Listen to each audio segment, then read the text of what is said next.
Huh? Huh? What?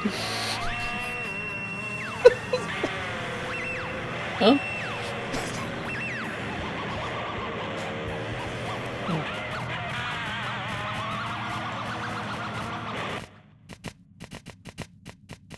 And welcome to the show, everybody.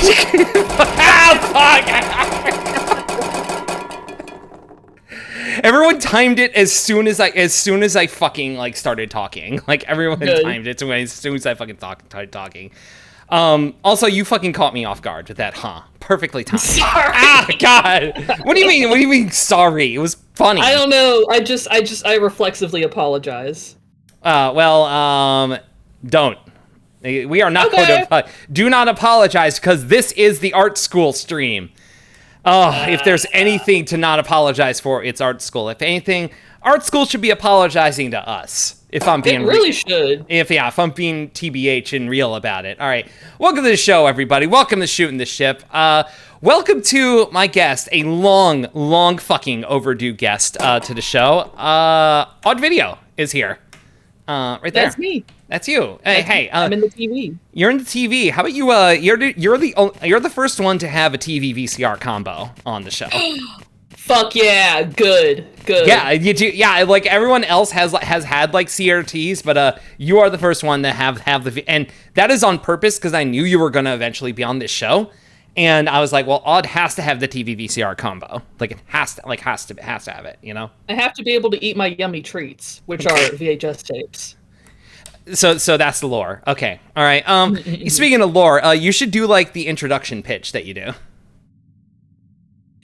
What do you mean? Like okay, like let's say you're on your stream, and Pierce, there's people here. Ooh, they don't know who you are. What did you say to them? Hi, my name is Odd. I'm a ghost haunting a video rental store, and I enjoy horror movies, horror games, eating VHS tapes. That's now part of the speech. That's part of the speech now. You eat them. You eat them now. I eat them. I eat them with my mouth. My parents had that exact same design TV that my stepdad would watch bootleg Lord of the Rings VHS on. Yeah. Now that sounds right. That sounds right, actually. Okay, I gotta say hi to people here. Hi, Hammy Bone. Congrats on. No, you did not get first. Who got first? Who fucking got the actual first? Yeah, I think Hammy Bone did. Yep, Hammy Bone. Congrats on getting first. Hi, Odd.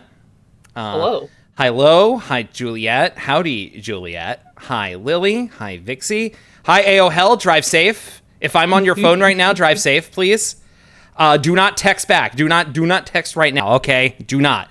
Martin, please be safe. Martin, hello. Doom, hello. Indy, hello. You know, AKA.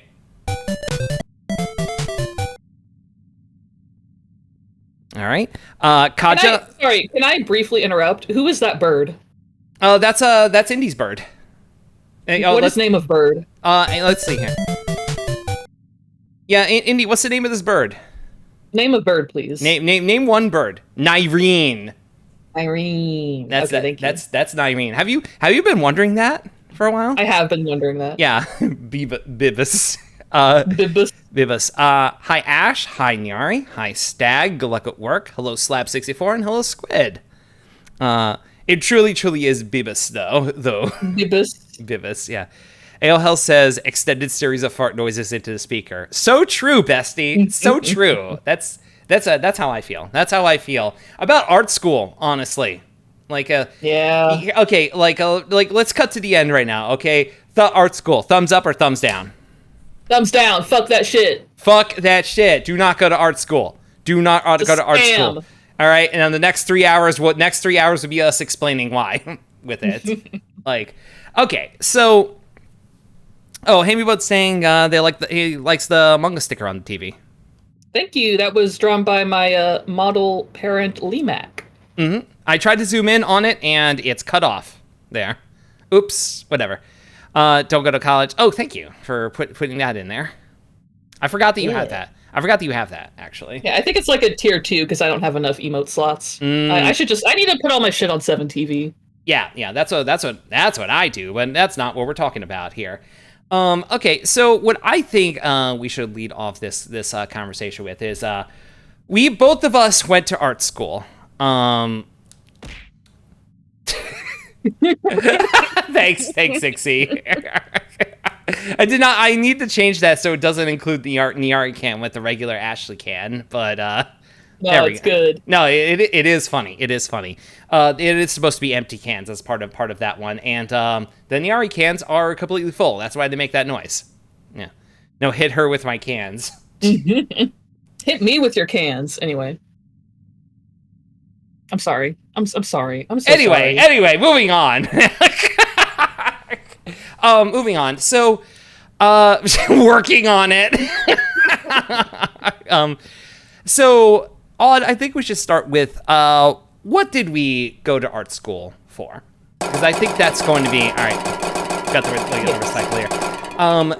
we should talk about what we went to art school for, because I'll go first here, unless you would like to here. You go for it.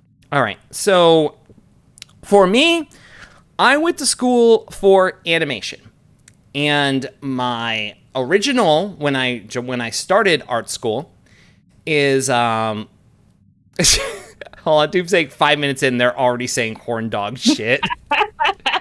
That's you saying horn dog shit. That's just me, baby. That's just you. That's just you, pervert. All right. Yep. By Allah, you people are dogs. I will watch as usual.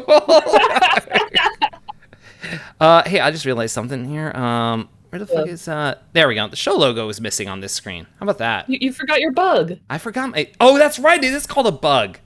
That's good. That's because that's because you. Wait, was TV production part of your education?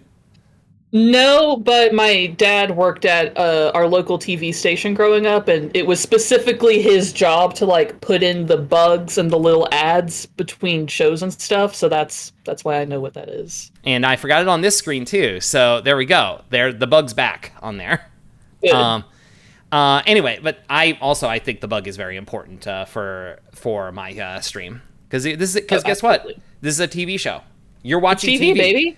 Hey, put me on a TV! Exclamation point! Big time, Ashley.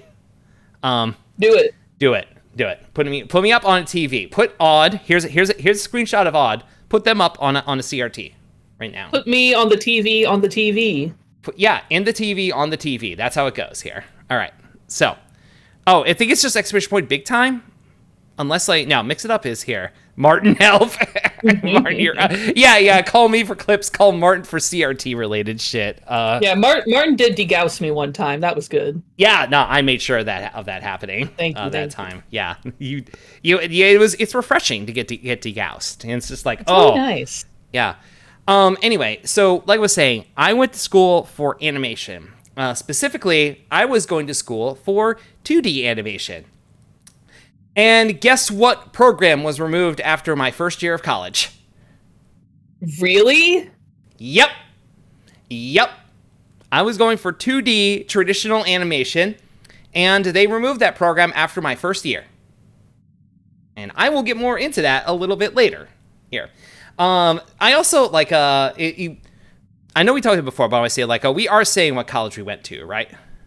Yeah, I don't really have any qualms. Okay. I mean, I haven't been there for like almost 20 years, so I think it's fine. Here, Mm-hmm. I went to the College for Creative Studies in Detroit, Michigan. I'm pretty sure they're still going right now.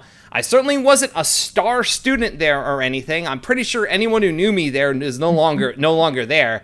It's not like I'm gonna get alumni Ashley Miami from no. You're not gonna find me there. You're not gonna find me. I was just a body going through those hallways to them. Anyway. Not to derail too quick, but do you consider yourself a better student in college or high school? Did you get worse when you went to college, or did you get marginally better? Man, I think marginally better, because I was more interested in what I was doing there. I have always been a pretty dog shit student, if I'm being honest. Yeah. If you follow the timeline, it's basically I failed a math test in 7th grade, and it was the first time I failed a test, and I never really recovered. And never looked back. Never really recovered. Thembo life, baby. Let's go. Yeah. Woo! 2 Thembos on TV right now. On your TV right now. That's us. Thembo life. Yeah. But yeah, I really I was better in college. I was not great.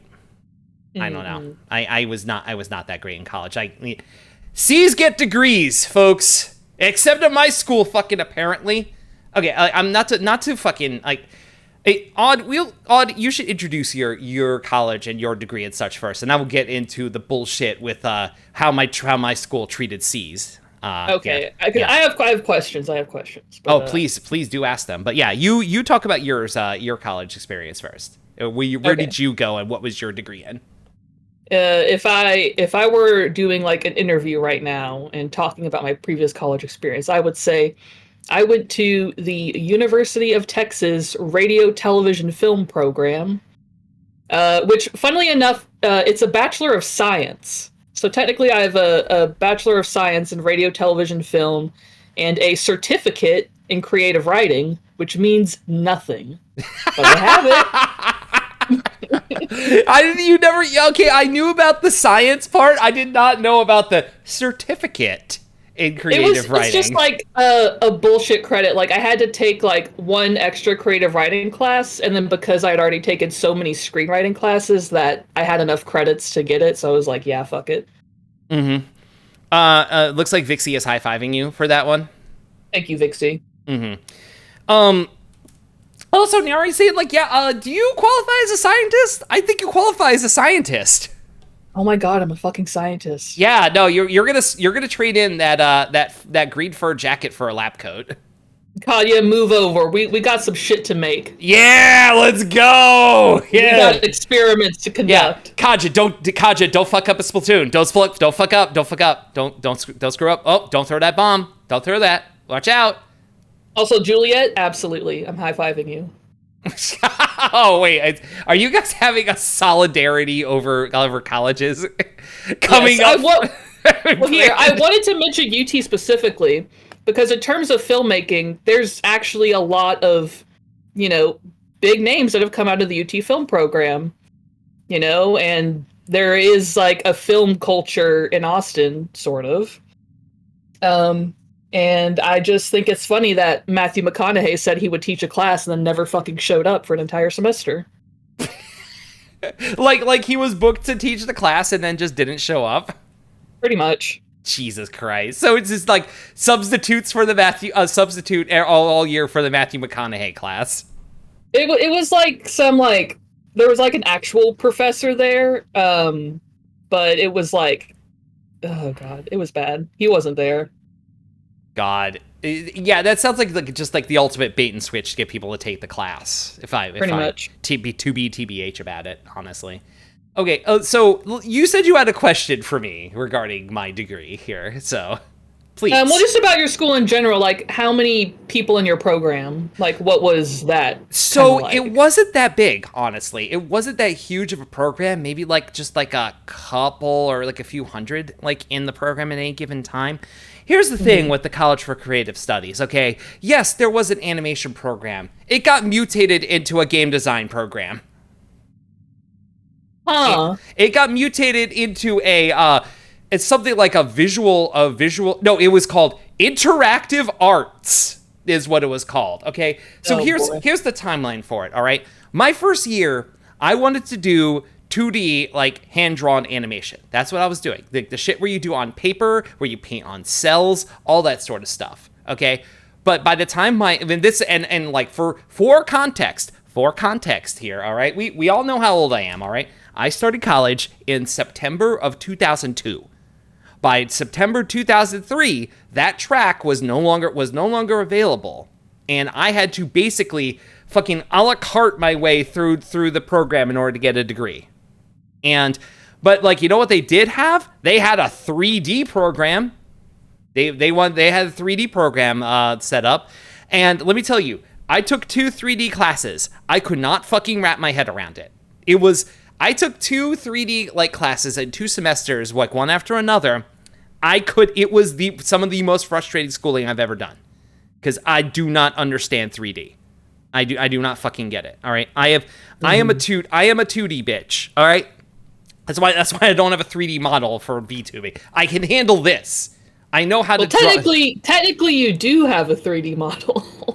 That's it. Hey, we're not talking about the homunculus. Anyway. All right. Yeah. We'll get to that later. Hi, Lily. 3D stuff. You're welcome. You're welcome. You're welcome. You are welcome. Thank you, Lily. Anyway, cannot rotate herself in her mind. I can do that. Just not right now. But yeah, so it became interactive arts, which also consumed the 3D program. And like, basically there was no like actual animation program at my school. You know what was the big program in school? Industrial and automotive design. Because it's Detroit and all the car companies are there. And I didn't realize that until like my second semester there, when I realized, oh, there's a bunch of kids here who want to draw for Ford, and they don't realize they're gonna draw coffee makers for a living, because the automotive part of the curriculum maybe takes like 30 students every year. Jeez. Yeah. Doom. It is not easy to take it off, and like I'm not worried about it right now. Okay, it's in canon. Don't worry about it. All right. It's Detroit Orbis Velo. All right. There we go. There's always an in character thing for it. Oh yeah. Yeah. Don't tell her I super glued it to her hair when she slept. How did you get in here? Moving on. All right. But yeah. So I basically had to that other side of industrial design is also very cool. Martin, I understand that, and I'll be honest, being a product designer like in like industrial design is pretty cool. It's just like when you have a roommate who literally came from Korea to get into the automotive design like program at the school, and then didn't get into it, so he went back to Korea and dropped out. Oh my fucking god. It's a little fucked up. Okay? I'm just saying. I miss that guy. He loved metal and drinking. We went to go see Godsmack together, actually. Oh fuck yeah. I hope he's doing alright. I hope he's alright too. Pissed off I can't remember his name, but that was literally 21 years ago. I'm gonna read indies here. I got an illustration animation degree from the University of Kansas. We only had 2 professors, one who went on sabbatical in my senior year, another one was phasing into retirement. Couldn't tell you what I learned in terms of practical art skills. That sounds about right. Yeah. So so a lot of my curriculum was like, first year was a lot of foundational stuff, which let me tell you, when you're 18 years old and you're going to art school and you think, what, I got to the school, why do I have to learn foundational? Why do I have to learn how to draw? Hey, any youngins about to go into art school? First of all, don't. First of all, okay, just putting that out there. Don't. Second of all, no, you can learn to draw more. You can learn to draw better. Take those classes. You have to take them. Stop being a bitch about it. All right. Yeah, and unfortunately, when professors say, or anyone in general says, you have to learn the rules in order to break them, it is true. It is real. Especially if you're just starting out, you can't be like, oh, well, I'm going to do this. I'm going to do something wild and crazy and out there. I'm going to do something really experimental. It's like, nah, you gotta learn the fundamentals first. Mooshakes, welcome. I'm glad you're here. I'm glad you're here for the art school stream. Yeah, she says, art school is fun though. Just don't worry about having a career. Wow. Much. That's what I'm gonna do. Spend thousands of dollars to learn how to do art and then never get paid for it. Yep. Yeah, if you're considering art school, stop. If it's too late, commit. Odd, are we both in the commit phase? I definitely am. I have to commit. Oh boy. Who else got a degree and never got paid for it? Let's make some noise. Woo. Yeah, woo. It's a couple woo they saying woo. Oh god. Yeah, this is gonna be like a kind of frustrating stream at times, but we're gonna be getting a lot of catharsis out of this, honestly. Yeah. I think we'll be fine. That's true. We do have degrees. We did commit. Like, wait, you did finish, right? I did. Okay. All right. Oh god, I also met one of my favorite people ever at art school. That's good to hear. I met a lot of really great people at art school. Like, I mean, that is like the... Sorry. No, you, please. I think I know what you're about to say, and you might say it better than I will. I don't know about that. But, like, the only... Like, the biggest good point I could say for going to art school is, getting to meet people. Like, that is the biggest reason to go. Like, getting to know your peers, getting to know other people who... Maybe if you're lucky and you all end up working in the industry, getting to learn the people you'll be working with, meeting friends. Like, that's pretty much the biggest positive I can give art school. So, if you want to hear something tragic, Odd, like, With me, it's like I want to do 2D animation, and this was like also when I was in school was right about the time when like digital 2D animation was really starting to find itself. Would you believe me if I told you my school did not have any classes on how to use Flash? That is wild. Yeah. That is fucking wild. It was like right before like the time when like that was like very early on when like companies were starting to figure out that you can use Flash for animation. Like the timing of me going to animation school could not have been worse, honestly. It could not have been fucking worse. Like, you don't have to answer this if it gets too doxy, but why did you choose your school in particular? Because Philadelphia rejected me. That's why. Okay. It was the only school that accepted me, actually. Gotcha. It was the only school that accepted me.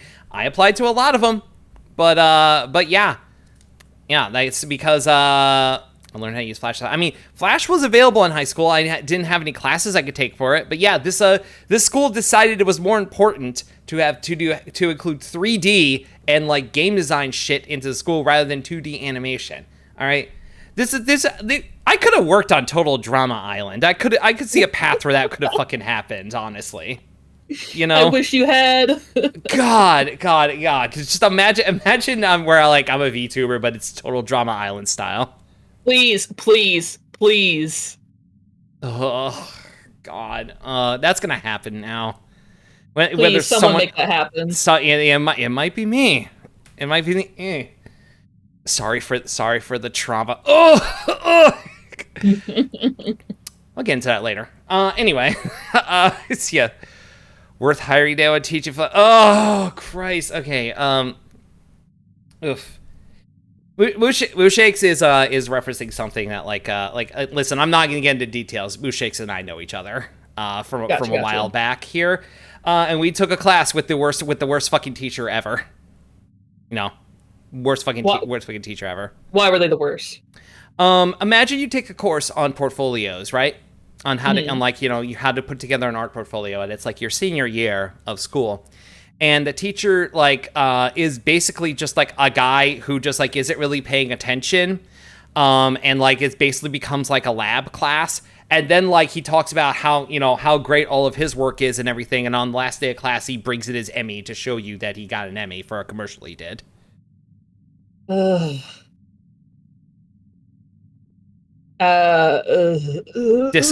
Terrible things. Hint. I know what you're hinting at, Mooshakes. I am deliberately dodging around it, and that is not for any particular reason. I will get to it later. A commercial? Yeah, no, he worked on one of those fucking M&M's commercials, and a bunch of his other stuff sucked. Absolutely sucked. All right. That is also a really funny byproduct of going to art school, meeting the professors who like either kind of made it or didn't quite make it, and they're still so fucking bitter about it. So my stop motion teacher literally worked on Celebrity Deathmatch. Oh shit. He worked on Celebrity Deathmatch. Worked on that same studio made like a TV show for like UPN after that was basically like a road trip show that sucked. But he was much more interested in talking about that. But of course, all we were interested in was fucking Celebrity Deathmatch because that was on MTV and not like UPN. Yeah. But we wanted to know more about that. But he was pretty good. He was pretty good. But also I don't know what happened with him. But he was working on a show and then he ended up in Detroit teaching a course. Was it wrestling on UPN? Yes. The wrestler China was on that show as a cross promotion. Damn, I tried to get in the call. We predicted my intrusion. There will be no intrusions on this show today.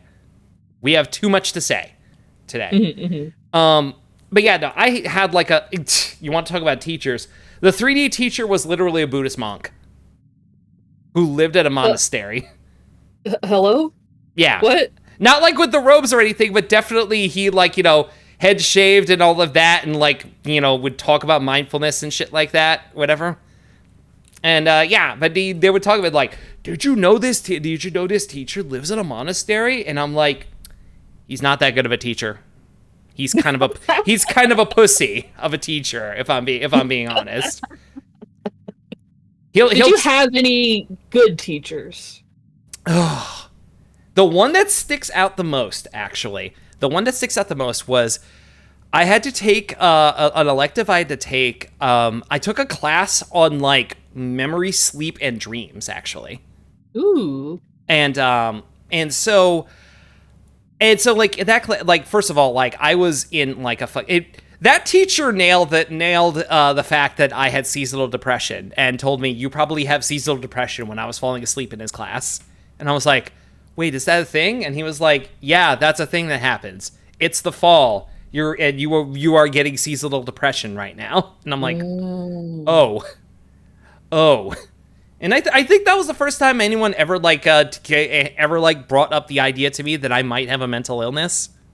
You know, just a fun little thing there. But he was remarkably cool because like I tried to pay attention to his class, but you know I just couldn't. He was like, "Is there something that interests you?" And I ended up doing an entire research project and paper about polyphasic sleep. And that's something that sticks in my head for like now, like until this day. What is polyphasic sleep? Okay, polyphasic sleep is like the idea that you don't sleep for 8 hours every night. You train your body so that you take like a 15-minute nap every 4 hours. And the idea is that you train your body so that you go directly into REM sleep. And after you sleep for 15 minutes, you wake up refreshed. And essentially what you do is you are min-maxing your sleep to the point that you only need 2 hours of sleep per day. But it's just spread out in like 15-minute chunks throughout the day. Wow. It is not for everybody. I am not saying that I tried it. I'm just saying that, like, if you miss one nap, you are fucking done with that. It is very precarious. That sounds intense. It is intense. A lot of people say that Leonardo da Vinci did it. There's nothing to prove that that's the case. But a lot of people said that, like, he was the one that did it. Because they said, like, oh, he famously would take cat naps throughout the day. And it's like, yeah. Lily, you do not want to try this. I swear to God, you do not want to try this. Because here's the thing. To adjust to any sleep schedule, including an extreme one like that, your body needs at least 2 weeks, if not more, to adjust to it. And in those 2 weeks, it is hell on earth. Imagine 2 weeks not sleeping and being the most tired you've ever been in your fucking life. Lily, I swear to God, do not try this. I do not try this. I am advising everybody. I literally did a research paper on it, so I'm telling you right now, do not try this. Jesus Christ. All right, I've talked a bunch here about my experience. What about you, Odd? Any professors that stick out to you? Good or bad? Let's do good because I talked about a bunch that sucked just now.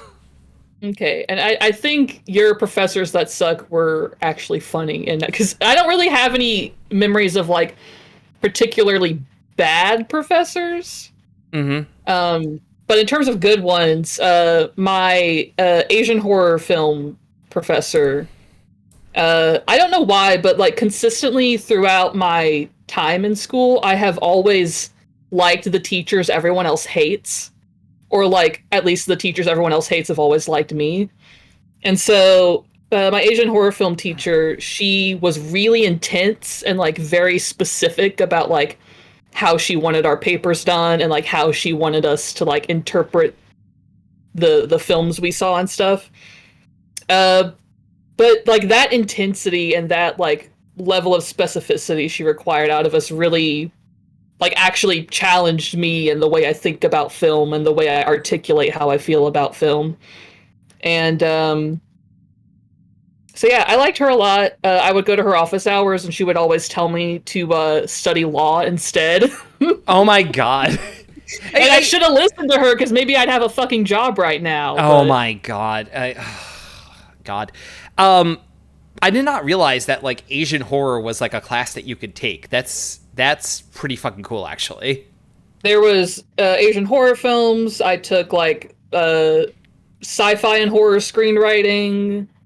What were some other specific ones? Okay, I definitely did take like a film like critique and study class. Because here's the thing with animation and like filmmaking. If you're an animation student, you are a part-time film student. Yes. You are a part-time film student if you're an animation student, because the same principles apply to both. Also, hello, Dawn. I did see that, but we were talking. It's so the two are interconnected as much as people like to pretend that they're not. Yeah, and also like I definitely took a lot of I have So here's the other thing about my time in college, Odd.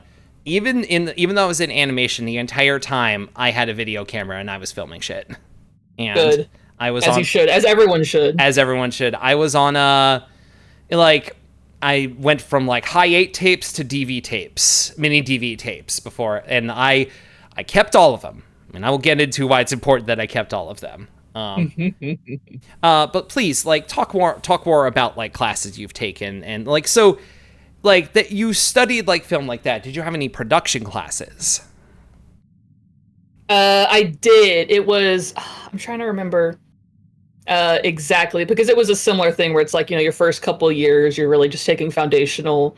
And then in like junior and senior year, you can get more into specifics in the aspects of film you want to get into. So we did have to take like film history was required. We had to do like a general media studies thing. We also had production, and the production classes, like when you started off, it was just cameras, like just still images. Like they didn't even let us touch like actual film cameras until like way late in the semester. I mean, part of my foundations classes that I took, because no matter what program you were in, you took the same foundation classes as everyone else. So I did take a sculpture class. I did take like a photography class, which did involve like developing my own film and stuff like that. I did have to take like an art history class, like and stuff. Like that was the majority of like my first semester. It's like, I'm with like all these other people. That's how I found out about like, the industrial design program and all that stuff. Because after like that first year, we all scattered into the wind into our different programs. Actually, like I should have saved some of the photos to put up like for this, but we'll get to that later. I have a bunch of photos, but I was like, I don't know. I wanted to. Well, we'll get into it later. Yeah, we'll get into it. Like, I mean, we should. I'm gonna reveal it right now. You're gonna see some of our work today. Yes. Not a lot, but Aude and I are gonna be showing some of our college work a little bit later. You're gonna get a little taste. Stick around. You're gonna see some of my specifically my stop motion animation work that I did. I'm so excited. Yeah, I like sent them to you, but you were asleep, and I deleted them like, no, I want you to see them live on air. But that was really funny to wake up to, like, hey, here's this. Actually, just kidding, and it's just gone. Well, what was I gonna do? Put it behind a spoiler and be like, okay, now don't look. Okay, don't look, promise. Don't open your presents. Ha ha ha. No, I would look. Yeah, I know you would look, you motherfucker. You just phase into the wrapping paper and be like, oh my god, you got me the ring on VHS. Wow, you got me the ring on VHS. How original. I was trying to find a joke. Don't make fun of me. No. I'm sorry. I actually do not own the ring on VHS. Wow. Now who looks stupid? But if anyone would like to rectify that, please. Yeah, please. Just return it to the video store and put it in the slot. Yeah, I'll get it. Don't worry. Yeah, and then you'll eat it. Yep.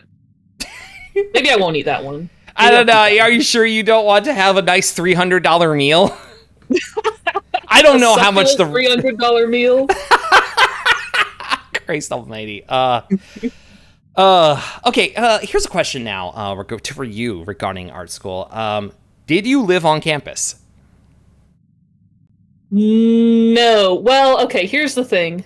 When I originally applied to UT in high school, I got rejected because my grades weren't good enough. But UT has this thing where it's like, hey, if your grades aren't good enough, you can spend your first year at one of our, like, branch or sister, like one of our, I don't know what the word is. Not knockoff. but like satellite or sister schools or something? yes. Like one of our satellite schools. You can go there for a year, and then if your grades are good enough, you could come to UT proper in Austin. Okay. So technically, my first year, I did live on campus, but I wasn't going to film school. But the second year, when I actually got into the UT film program, I did live off campus. I had an apartment, and I would just walk to campus. Okay. So I did live in dorms for my entire time that I was at college. The entire time? The entire time. The entire time. Ooh. I was in dorms. Oh shit, $13 free shipping for the ring. Okay. Hey yo! All right, a little Thank treat. You, hold on, let me see here. Yeah, look at that, huh? All right. It's got the horror sticker on it. All right, odd birthday sorted. All right. My dinner sorted. There, yeah, no, they actually at that cost, it's fast food. But which satellite school? Juliet says you do not have to answer that if it's too doxy. San Antonio. Okay. All right. Done. Answered. Asked and answered there. But yeah, so here's the thing though. It's like my school, it was also not hold on, can I just say I also dormed. That's where I learned the idea that women are cleaner than men is so fake. True. Oh my god. Jesus. So here's the thing. Where I stayed, like essentially the campus I was on, like it wasn't like a traditional dorm like you would expect. It was like actual apartments that were controlled by the school. Okay. Excuse me. And it was like a 12-story tall building that used to be an apartment building. And it was really old. It was really fucking old, to the point that to use any of the plugs on the walls, if your plug had like a grounding plug on it, you had to use a converter to make it a two-prong plug. Oh my fucking lord. Let me tell you what doesn't work when you have 20 people with tower PCs in an apartment for a LAN party. Let me tell you about fuses that blow and breakers that trip every 30 minutes. Oh my god. It was not especially fucking great, honestly. But yeah, so I stayed in those dorms because it was because it was like, okay, that's like covered, like, you know, as part of like, I could pay for that through like the student loans. Like that was just rolled in with the tuition, which is why I went for it. My last semester actually, the capacity of the dorms were like they were like beyond capacity because they got too many students in, and they actually leased apartments from like the townhouses like down the road. For us, so like my last semester, I lived in a townhouse, like a 3-story townhouse with like 3 other people. So because they used to be an actual apartment building, did you at least have your own room, or was it like classic dorm experience where you're funny you should mention that, Odd? Funny you should mention that. The first dorm apartment I was in, it was 4 bedrooms, 8 people. Actually, I'm wrong. It was 3 bedrooms for 8 people. And one of the bedrooms was the size of a living room. Jesus Christ. Like, yeah, no, listen, a bunch of people, like, I went to the actual living room and put up shower curtains, and, like, you know, they were like, this is my room. This is my room here. And a bunch of us did that, like, in all the dorms, because it was like, oh, 2 people in 1 bedroom, or, like, 3 people in 1 bedroom or something, and it was like, no, we're gonna split this. We're gonna split these up. We're gonna split these up, and people are gonna, like, you know, stay like out here or stay like in like the dining room or something, and like whatever. Or it's just like, we're not gonna have a kitchen table. That's gonna be someone's computer desk, or we could put 2 people at this computer desk here. If I ever had to live behind a shower curtain again, I think I would just rather live on the street. I mean, what do you mean again? What do you mean again? The word again is doing so much heavy lifting right now. What the fuck do you mean? In high school, I had a situation where it was kind of like that, where my dad lived in a duplex that was like really tiny, and so he had the bedroom, of course. And so we just ran like a shower curtain in the living room, and half of it was my bedroom. Oh my god, Odd. Oh. completely terrible. As like the years went on, though, it's like that 8-person situation was only one semester because like also like Oh, thank God. it like that like listen, a lot of those guys like it did not fucking we did not fucking get along. We did not fucking get along like in there. It was to the point that after like a month, they like the dorm RAs and like the head of like the building came in, sat all of us down like an intervention, and was like, "We need to talk about this." Oh my Lord. It was bad. It was bad. Nobody liked it. Everyone was in each other's space. Everybody annoyed everybody else. And it was just terrible like all around. And the next semester, I went into a much more reasonable 4-person dorm, actually. 4-person 2-bedroom, which is not bad because considering like one of my roommates was never there because he was a senior. And that's nice at least. That's nice. It was a very weird situation because like he was a senior and he was basically graduating, so that meant like he was an animation student, and that basically meant that like he was doing his like senior project, and he would literally this would happen every single night.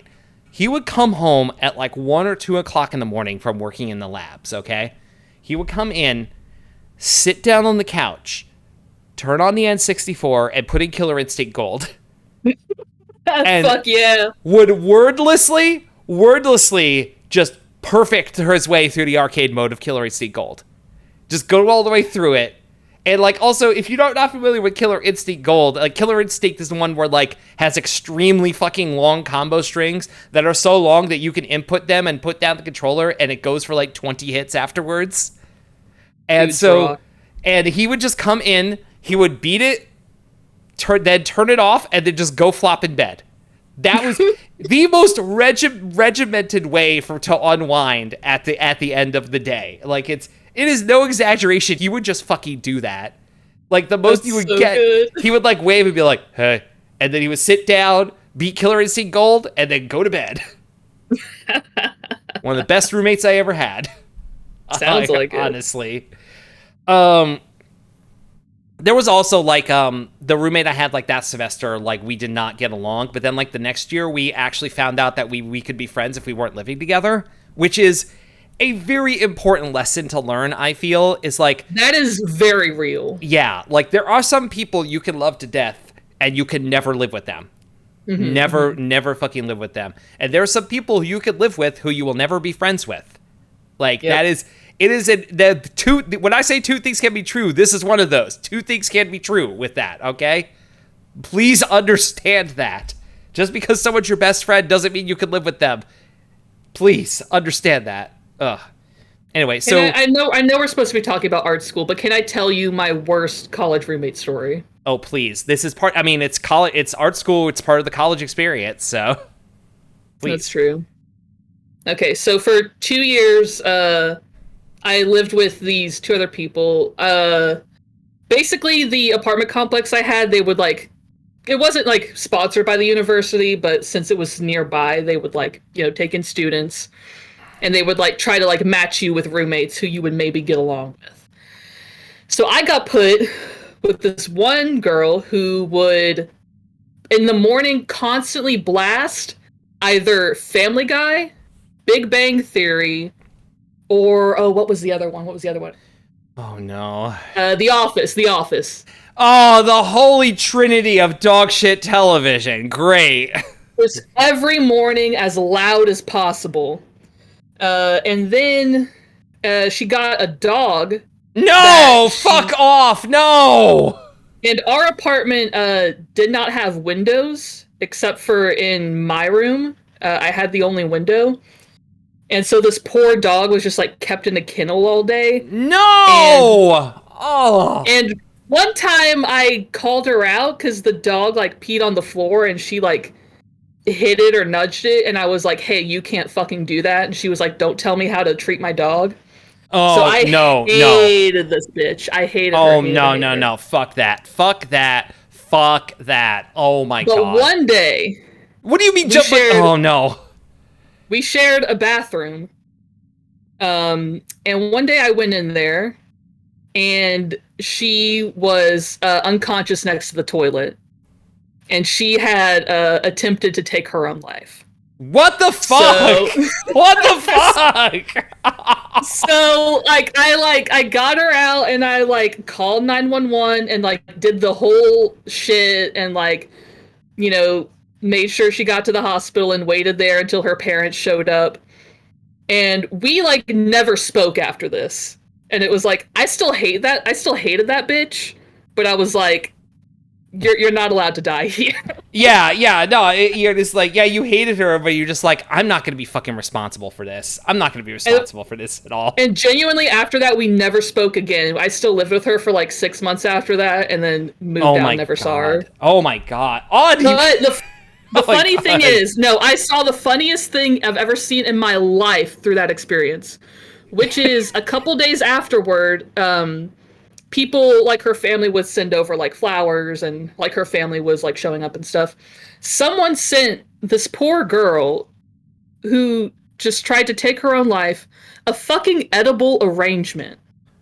What? How fucked up do you have to be to send someone who's suicidal an edible arrangement? What the? I cannot think of anything like less personal. Oh my god.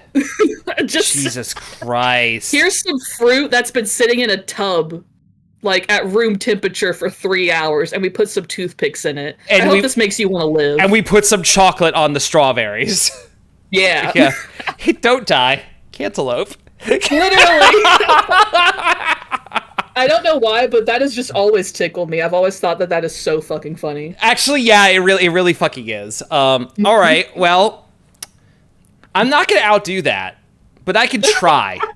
I could try. Try. For 2 weeks, we had a fight club in my dorm. No, you did not. Yeah, I did. Did you participate? It was filmed. It was filmed. Wait, whoa. Hey. Did you participate? Yeah, it was my idea. It was okay. You need to back it up. I was 18. I was 18. First of all right. Okay, that is true. That tells me almost everything I need to know. Oh, Juliet, I had a fight club in my dorm for 2 weeks. Did we just move? Because there's so much to unpack. Okay. All right. So here's the deal. This was in like the first month or so, just like trying to get to know people and everything. Okay. And don't say her name was Ashley. I'm not dead. Her name was Ashley Miami. I'm not fucking dead. Shut the fuck up. Okay. Also, Spoop came in, so I gotta run the video.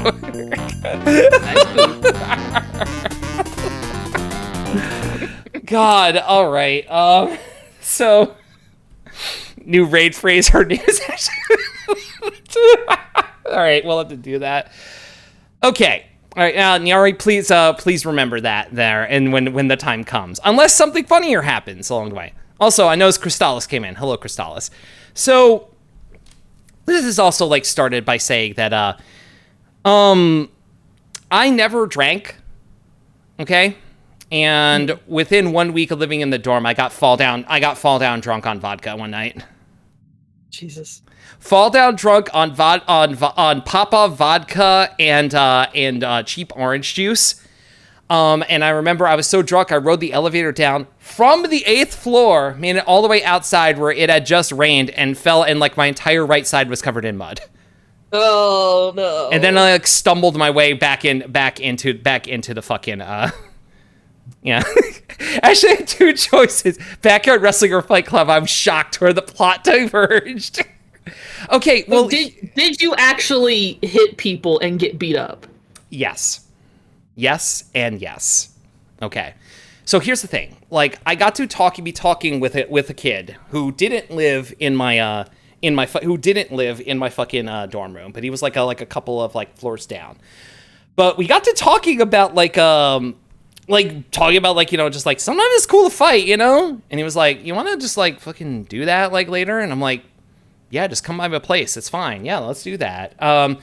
And one thing led to another, and like my roommates were just like, oh, we're doing this? Can I try too? And like Then like next thing I know, that night there were 20 people in my fucking apartment, with the front door locked and a chair like propped up against it. Did any of you have any kind of fighting experience? He did. He did. He did? He did. He did. He literally had a black belt. Oh my. Mm-hmm. And so imagine just like a bunch of people like in a circle, like around like two people in the middle, just trying to fight. Hi Ed, we're talking about how I started a fight club in college. You lived the movie Bottoms. That shit was real for you. Oh my god, that's why I fucking love that movie. Fuck. Fuck! Oh, you already said it at the same time! You already said it at the same time! Yo, two of you are gay. I'm just saying. Yeah. No, like, honestly, like I say, it's a fight club, but like, it was much closer to Bottoms than anything, okay? It was much closer to Bottoms than anything. Because we were just wanting to fight. And it got, like, fucking stupid, too, because, like, it was like there's two people fighting, but it's like, yeah, no, let's do a tag team match as well. These two against these two. I did 2 fights that night, and I was in the tag team one, okay? And so we, yeah, Yad? No, you go for it. So it did it like that night, and it was great. You know, people there, and no one got seriously hurt. Like the kid who I initially like, you know. I remember distinctly, by the way, this kid had a goatee and a sleeveless Superman t-shirt on when we did it. And I remember because I filmed it. This is why I told you it's important that I filmed a bunch of stuff in college. Because we fucking filmed this. And I remember distinctly, whoever was filming it took the time to film this kid taping up his fists. Yeah! Like, take up his fists. And I found out later that he almost broke his hand while we were fighting, and that's why he was taping up his fist afterwards. Does this footage exist? Not online. The footage exists. The raw footage still exists on tapes that I still have with me. They are actually in this room with me in a box that is taped up and sealed. Okay? With enough time and equipment, I can make this footage real. Okay. I have to see this. Yes. The second week, nobody showed up. Because lame. Well, that's because word got out regarding it. Oh, okay. Word got out regarding it to the point that so at the beginning of the next year, actually. Because we had they had like an auditorium where they would like introduce like all the students and everything, you know, and like they would talk and like all the students like together and like with everything and be like, okay, here we're gonna talk about the thing. And they remember distinctly they said, "Fight Club will not happen on my watch." and I was just sinking into the fucking chair, just like be like, Because here's the thing. Months after this happened, like I was like talking with one of the RAs, which, you know, RAs like barely have any authority or anything, right? Right. And they were like, did the fight club really happen? And I was like, you want to see the tape? Oh my God. And basically I was just like, all right, I'll show you the tape, but you got to keep it quiet. And so I showed them the tape and they were like, this is crazy. Whoa. And I know they snitched. I know they fucking snitched on me. I never got in trouble. I want to be clear. I never got in trouble for this, okay? I never got in trouble for this, but that's what happened. Like, the first semester at college, that's what fucking happened there. I cannot fucking believe that. It's, and I know it sounds fake. I know it sounds like a very fucking fake of like, and then everyone stood up and clapped sort of thing, but I promise you it happened. I was there. I can't believe we showed them. I wasn't fucking smart. I was 19. Because this was after my birthday. Like, it was in my second semester. It was after my birthday. You have to understand. Happy birthday. Yeah, thank you. Thank you. For my birthday, I snitched on myself in my fight club. My never got in trouble for starting a fight club shirt is raising a lot of questions already answered by my shirt. Okay, I gotta catch up with chat a bit because a lot of people saying what the fuck here. But Aardvark and Fryn, hello. Thank you for coming in. Hello. Hello. And let's see. Katja did ask something. Hold on, where is here? Yeah, Katja wants to know the worst injury. Believe it or not, the rug burn was the worst injury. Like, if there was any lasting marks for that sort of stuff, it was the fact that like we were on like very fucking rough carpet, like while we were fighting. It's just like it was kind of an unspoken thing of like, hey, don't hit someone in the face, don't send someone to the hospital, sort of thing. You know what I mean? It's like that's something that would create like questions or anything. I wish I had known this about you before we watched Bottoms. I would have been giving you so much shit the entire time. I could have been making so many jokes. What the fuck, girl? This is how I know we're friends, actually, because you're not because like we're at the point when you're not afraid to make fun of me for this sort of shit. Oh yeah. All right, but yeah, that was in like the eight person dorm room, which then like I left after that semester and went to a much more reasonable dorm room. And then like, you know, after that moved into other people with like varying degrees of like cool and not cool and everything. Mm-hmm. But yeah, all of it was like fucking student sanctioned, not student, college sanctioned housing, essentially. I never had like my own like apartment I was paying bills for or anything with that, which I think was part of the appeal, was because like I did not have like, you know, the money for that, and it was covered by the student loans and such. So, you know, it's like all it's inclusive of that. It's just like, yeah, it's just one thing that gets paid like every semester. It's like the housing. And you did this at on-campus housing too? Yes, I did. Yes, I did. You're a real one. I am not. It was a bad fucking move. It turns out that when you have 11-year-olds and you send them off to college away from home for the first time, they're going to do stupid shit. That is the one thing I will say that is nice about college, though, is it is safe to do, well, not always safe, but it is okay to do dumb shit and make mistakes. If you were to go visit your old school today, how easily do you think you could start another fight club? I mean, if we put it in the context of the movie Bottoms, very easily. In the context of the movie Fight Club, never. Never be able to do it. That Who's Line bit, like things to say that will always start a fight? You guys want to start a fight? Basically, yeah.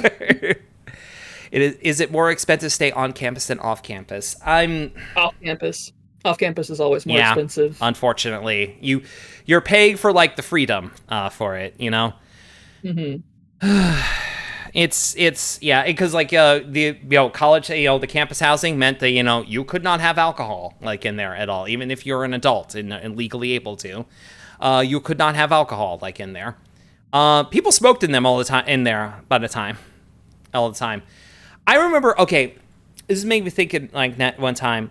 There were certain floors in that building where you were allowed to smoke. The 12th floor was one of them, and I remember just thinking. What? I just think that's really funny. That there were designated smoking floors? Yes. What was even funnier is like there was somebody who I was like, I guess friends with, maybe, I don't know. We were like I don't remember who the fuck they are. We didn't add each other on Facebook. But I remember going in there to like hang out with them or something, and taped onto the coffee table was a handwritten note that said, "Stop ashing in the fucking cups." Oh my god. Which is like my favorite piece of environmental storytelling that I came really across good. There. Also, I think it's worth mentioning here, because we were talking about people being stupid or anything. I almost I think within like my first week, we went, because the college I was at was like right down, it was in the city of Detroit, and there was like I say an actual college, but like just not an art college, like fairly close nearby that had like actual dorm houses and like such. an actual like fraternity houses, and like we went to a fraternity party, me and like my roommates, and I almost started a fight with a guy. Over what? I made a joke that it looked like he had a bra because his tank top was reacting under the black light. He almost beat you up. He was drunk and ready to fucking throttle me, all right? I, like, tried to run away from him or something, like, and a couple hours later, he gets on face like, oh, you like my fucking bra, man? You like my fucking bra? It's like, yeah, man, you got nice tits. He did. I hope he's transgender now. I hope he found that out about himself. That'd be a nice way for this story to end. Needless to say, after that, my roommates were very pissed off, and I was never invited out to any parties again.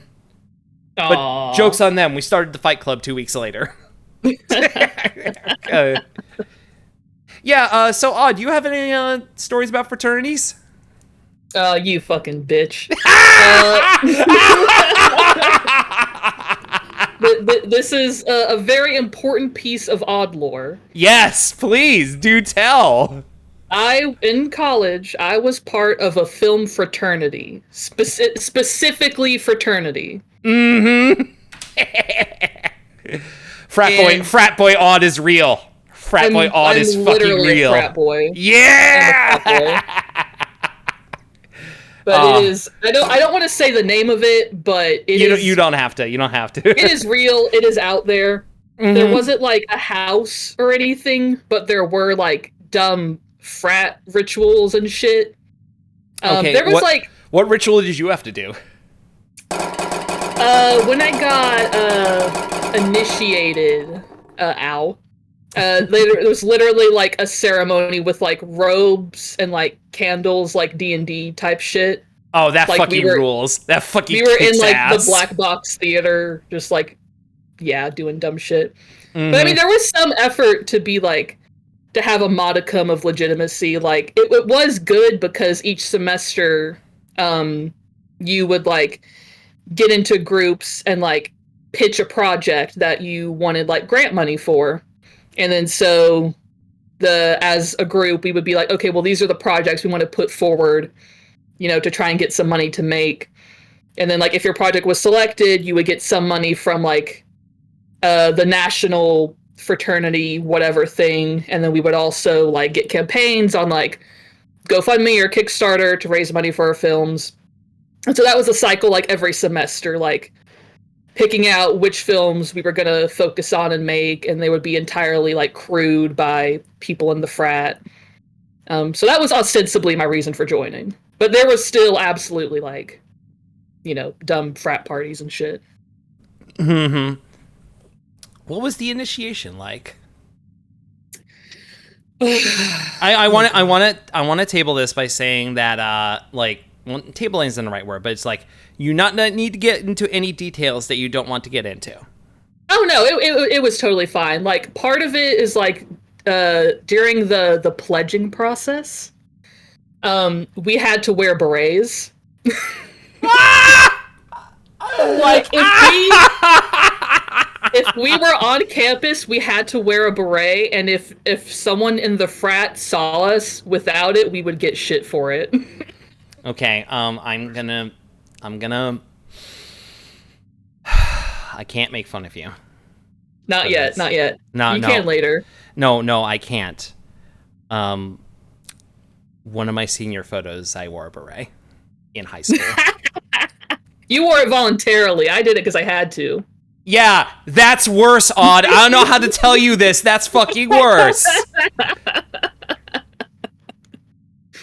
But also, like, the day we found out, like, when we got in, we had to do a 24-hour film with our pledge class, which was actually... no, that sounds kick-ass. That sounds kick-ass, actually.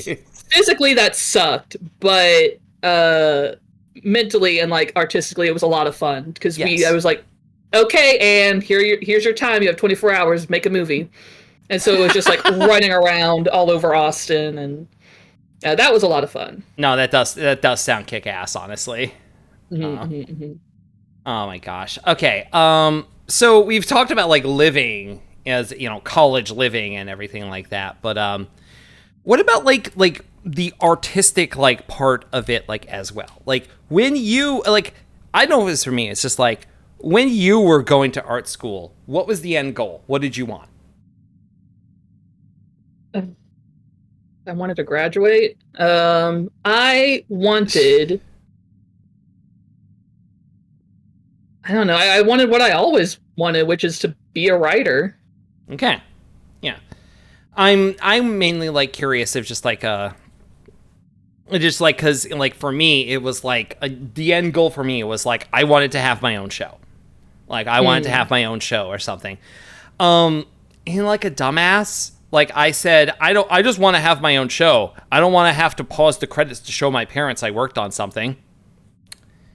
Which is not how it fucking works, okay? Yeah. That's not how it fucking works. 22-year-old Ashley didn't fucking understand that, okay? They were fucking stupid. They were also the wrong gender, but that's not the point right now. You know? Yeah. A question from the chat from Moose Shakes. What skill did you learn that you would highly recommend? Like a life skill or like a thing I learned from class? I think like either one works, but let's say from class first. Like, yeah. Oh, and An art school skill. And art school skill, yeah. Okay, I would say, and this ties into you, storyboarding. What do you mean? And, Yeah, me. Yes, as the animation student, yeah. And like generally, it was like beaten to my head to like plan out every single little thing, before you get to set. And I guess just the putting in the value of prep work, I think, is a skill that I learned from multiple classes that I think is really helpful. I can agree with that because if you have like good prep, that means that the people you're working with don't hate you because it actually looks like you know what you're doing. Yes. And also that means that the production goes smoothly. You get in, you shoot your stuff, and you get out because your actors or the other people you're working with, whether they be animators or like audio people or anything of the sort, they're not waiting around for you to figure something out with it. If you spend 30 minutes trying to figure out where to set up the camera because you don't know what the shot's going to be, everyone's going to fucking hate you. But if you just go in, you put tape on the floor and you be like, this is where the camera is, this is the shot, this is what we're shooting, let's do it. That's how you get a reputation of being like good to work with. Yeah. And especially in college, it feels a little easy to be like, oh, well, I'll just figure it out in the moment, or like, oh, well, I'm just so talented that like I'll just, I'll get there and like something will happen. But really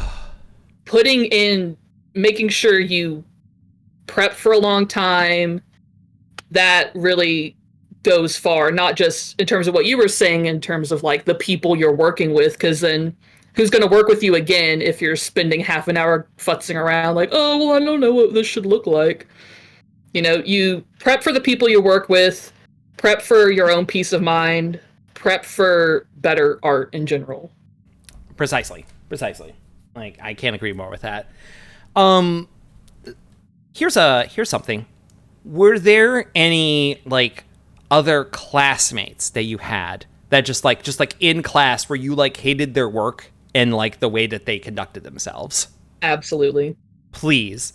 So no names, but please. I don't remember any of these bitches' names. All right. Let's hear about some. Like, tell me one, I'll tell you one, and we'll go back and forth. There's a type of person that I hated in film school specifically, and maybe there's an animation equivalent, but it is the type of person who has daddy's credit card and can get all the fancy cameras. Like, they have an Arri Alexa, they have like this and that, and they can afford to fly out to shoot at all these exotic locales. And it's like, but the art itself isn't good. They just have a lot of money. And in the production classes, we had like a camera lab sort of where you can like rent out different cameras and things. And it's like technically you were allowed to use your own camera if you wanted, but those people tended to be the rich boys playing around with daddy's Arri Alexa and the Reds and all that. And it's just like, No amount of money can buy uh, vision or talent or the ability to tell a story. So I just fucking hated those people. I'm sighing. That person was my closest friend for like a year. He did not treat me well. I want to be clear, all right? I don't talk to him anymore. I don't like him. I don't like how he did it, but it was this was at a period of time where I did not have a lot of self-esteem, and it's basically the sort of thing where it's just like, hey, if someone's nice to me, I'll be their friend, and they'll be my friend or something, and I'll put up with way more shit than I should. That was that kid. Because that kid did not have a creative bone in his fucking body, all right? The kid would scrape by all the fucking time. He would just like, he would turn in assignments late. He would put in minimal effort in it. He was one of the advocates to get the animation program turned into the visual arts or like interactive arts program. Like, no, fuck off. It was basically because of him is the reason we have that. We hadn't ended up having that program because he wanted to make games and he couldn't make games and he was rich. So the fucking school bent over backwards to do that for him. Ugh. There was a time where the school had a policy where if your GPA went below a certain level, you were kicked out. Okay. He went literally 1 point underneath it. He literally went like 1 point underneath it, and we were like, okay, thank God he's gone. He's gone next semester. He's not coming back. His parents fucking went and raised shit like with the school, and he got a waiver and he got to come back. Remember, kids, rules don't apply to you if you're rich. Rules don't apply to you if you're rich. This kid lived an hour and a half away. But he still came and lived in the dorm. He would take his laundry home with him on the weekend, and his mom would do his laundry for him. He would drive the 90 minutes like to his parents' house, which I went to that house. It was a big fucking house, okay? You know the fucking like a character from Aqua Teen Hunger Force where it's like, oh, my dad owns a dealership? Yeah. He was that kid. His dad literally owned a car dealership. He had a card. I can see it so vividly. He had a card where he never had to pay for gas. Anything like that, okay? He would fucking like do that shit like all the time, and like because I had like an actual creative like vision and I actually knew what I was fucking doing, he would fucking like piggyback off of me and just like bankroll it. But like he always had these. He was an ideas guy. Yeah. That's what we're talking about. The type of people you and I are talking about are ideas guy. Ugh. Okay, let me catch him on the chat here a little bit. Lily saying, that was our roommate first year of college, and he got so mad when I said he was rich one time. Well, they typically do. Kachi saying, okay, but I also dormed while living an hour away from home and did laundry on the weekends. Kachi, you're missing the point. His mom did his laundry for him because he did not know how to do laundry. He did not know how to wash dishes either. So I ended up washing dishes. Yes? Okay, wait. I also did not know how to wash dishes before going to college. But in my defense, I had never owned a dishwasher before. I mean, you had a sponge and like a towel. I did, but my point being, I tried using liquid dish soap in the dishwashing machine, and my kitchen flooded with bubbles. I mean, I've made that error too. And shake your hand. Thembo solidarity. Yes, thank you. I couldn't think of the word because thembo solidarity. There. Yeah, Kacha's a good point. You learned, right? You learned how to do it. He did not. He was uninterested in learning how to be an actual fucking adult. That's the part that irritated me about him. Is that he was completely uninterested in being independent. Because he would always just, like, drive back home to his parents' place. Mm-hmm. Yeah. Also, Mr. 64, he didn't get why no one could go out every weekend and spend money like him. Yeah, pretty much. That's the type of person he is. So, and like I said, his ideas were fucking bad and stupid. He liked to run tabletop RPGs, and it was one of my first experiences with being in a tabletop RPG. He was also a railroad GM, if you know what I mean. No. Ugh. He had his ideas, and he stuck by them. And if you didn't want to do them, he didn't fucking care. He had to be in control of it. It was fucking irritating. Fucking irritating. Nice. Yeah, exactly, Ed. Also, hi, Ed. I didn't say hi to you. I am so sorry. And also, Ray. Hello, Ray. Just write a book. Exactly. Just write a fucking book. Just throw him in the wood chipper. Okay, so here's something funny about this. He graduated, believe it or not. Wow, fucked up how that happened. And he also ended up getting married to like one of our other like mutual friends. You know, she got married to him. Here's the thing. This girl was engaged when I met her, and not to him. Because her partner was in the military and deployed in Iraq. Oh. And when he got back from Iraq, guess who broke up with him? Bro. Oh my fucking lord. And then guess who started dating her? Like within like what felt like minutes after that happened. Lily, shut the fuck up. No. I'm inclined to agree a bit here. This is the trash taking itself out here. Okay, like oh, that's really funny. It is really funny. Praxis. Okay, but here's the funniest part of it. Her former fiance got so mad that he started vandalizing her her DeviantArt wall.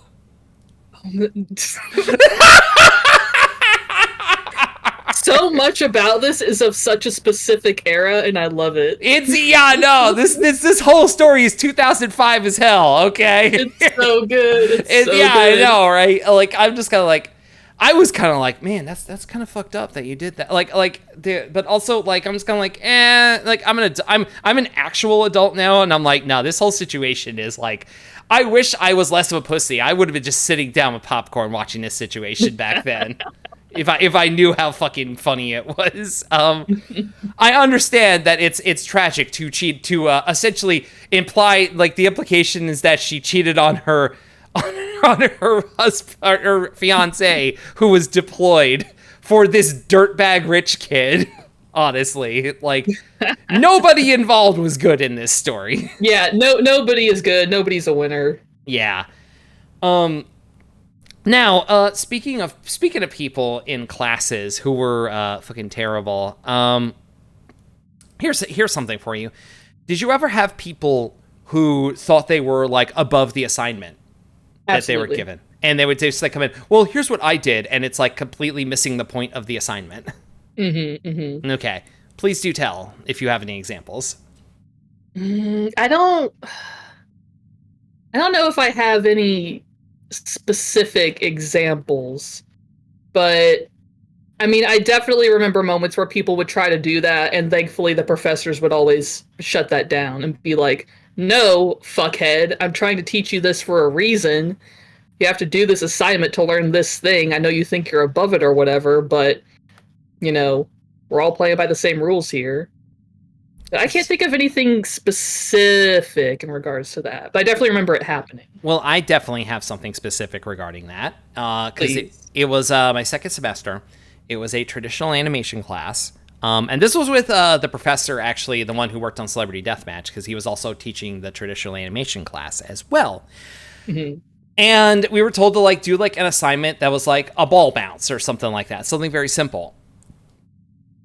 This guy, like, essentially, like, just did, like, an animation that was, like, it was weird, because, like, he did, like, a silhouette of a basketball player who, like, jumped, and then, like, turned into a genie for 2 frames, and then turned into something else for 2 frames and everything, and all this shit, just, like, trying to make it, like, a whole thing where it's just, like, you were supposed to make 5 seconds of a ball bouncing, and he went, like, all out with this sort of thing, and he was, like, and we were doing, like, a class critique here of it, and this is going to sound, the rest of the story is going to sound very Tumblr and then everyone clapped sort of thing, but whatever. Like, everything I am saying is true here today, all right?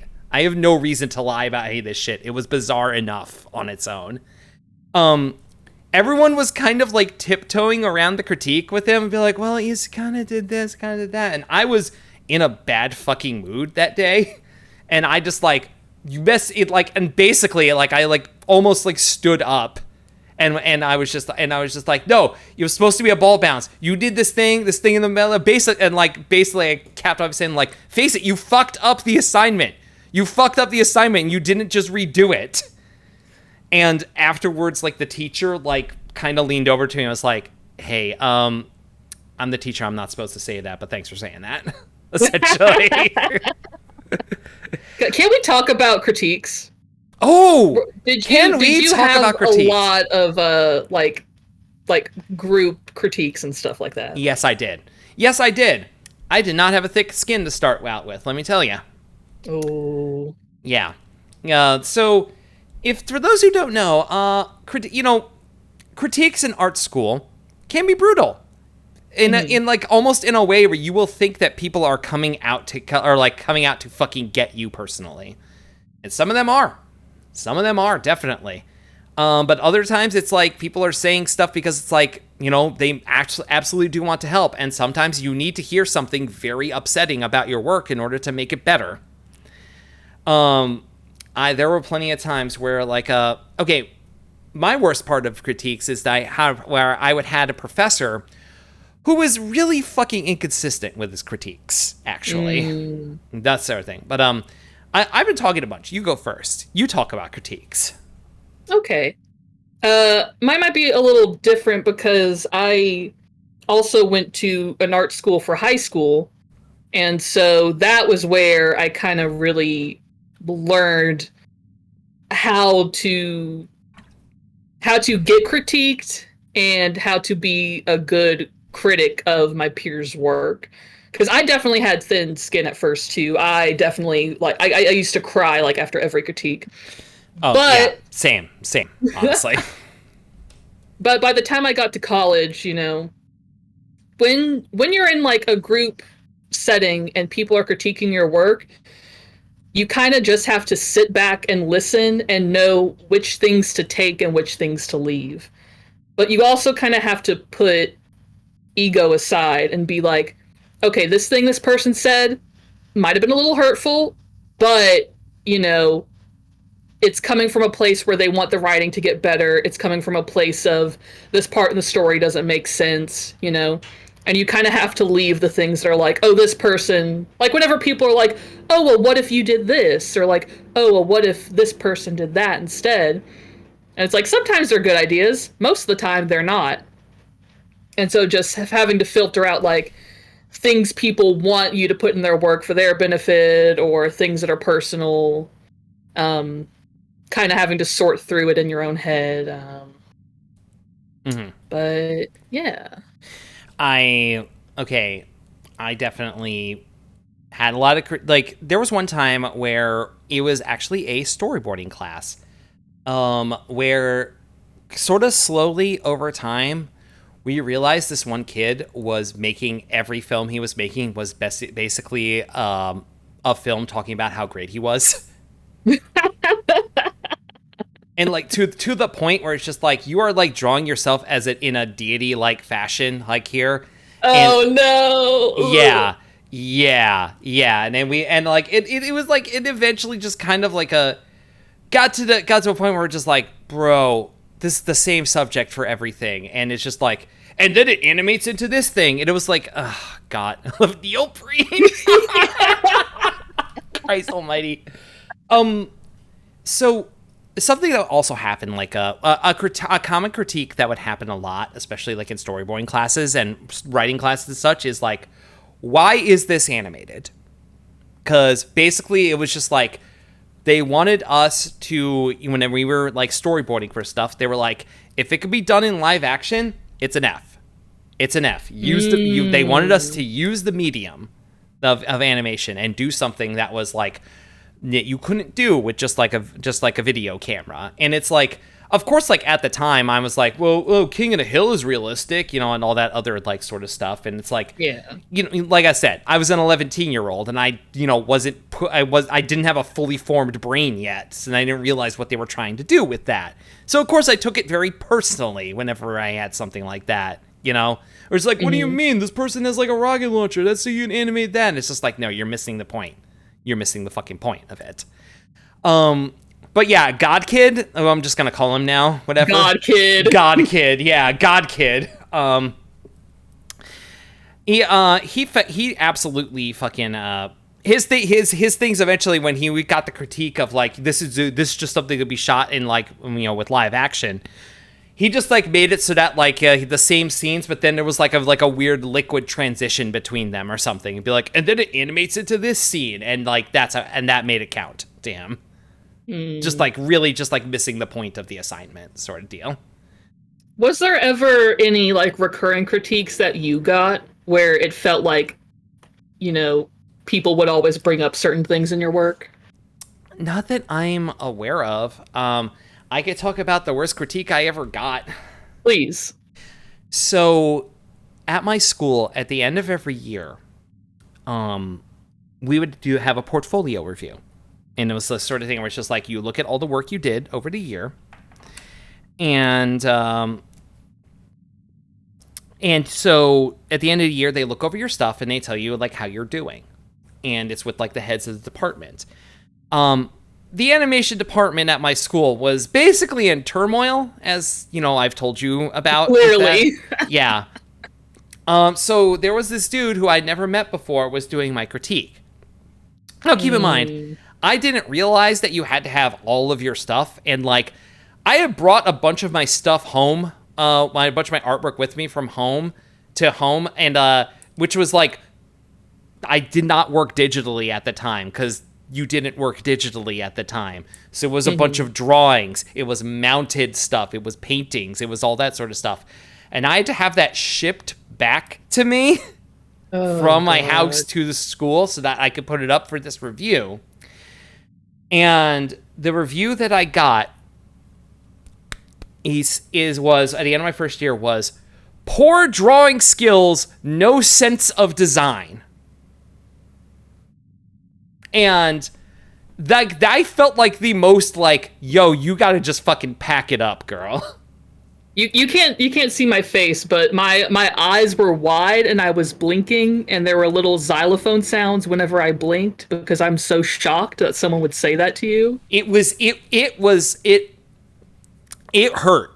It hurt me a lot to get that. Yeah. It hurt me so much that like it lapped itself, and I just got mad, and I was just like, I'm not gonna fucking listen to this guy. Good, fuck him. Yeah, no, that was the thing that really just like it was such a harsh critique that it was the first time where I was like, oh wait, no, I don't have to listen to every critique I'm given. Like, granted, I was kind of like, you know, like not on academic probation, but definitely like, you know, had like a close eye on me like the next year because of that. But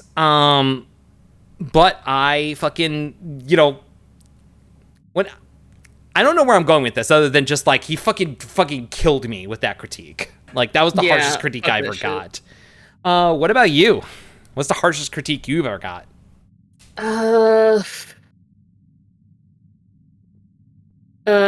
In college, people were a little nicer, and I also cared less. But in high school, I got told all the time that my poetry was too angry and violent.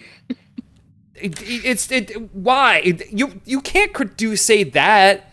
That's not critique. That's not a good critique. Maybe you felt angry and violent. Maybe also, sometimes people feel angry and violent. What was that?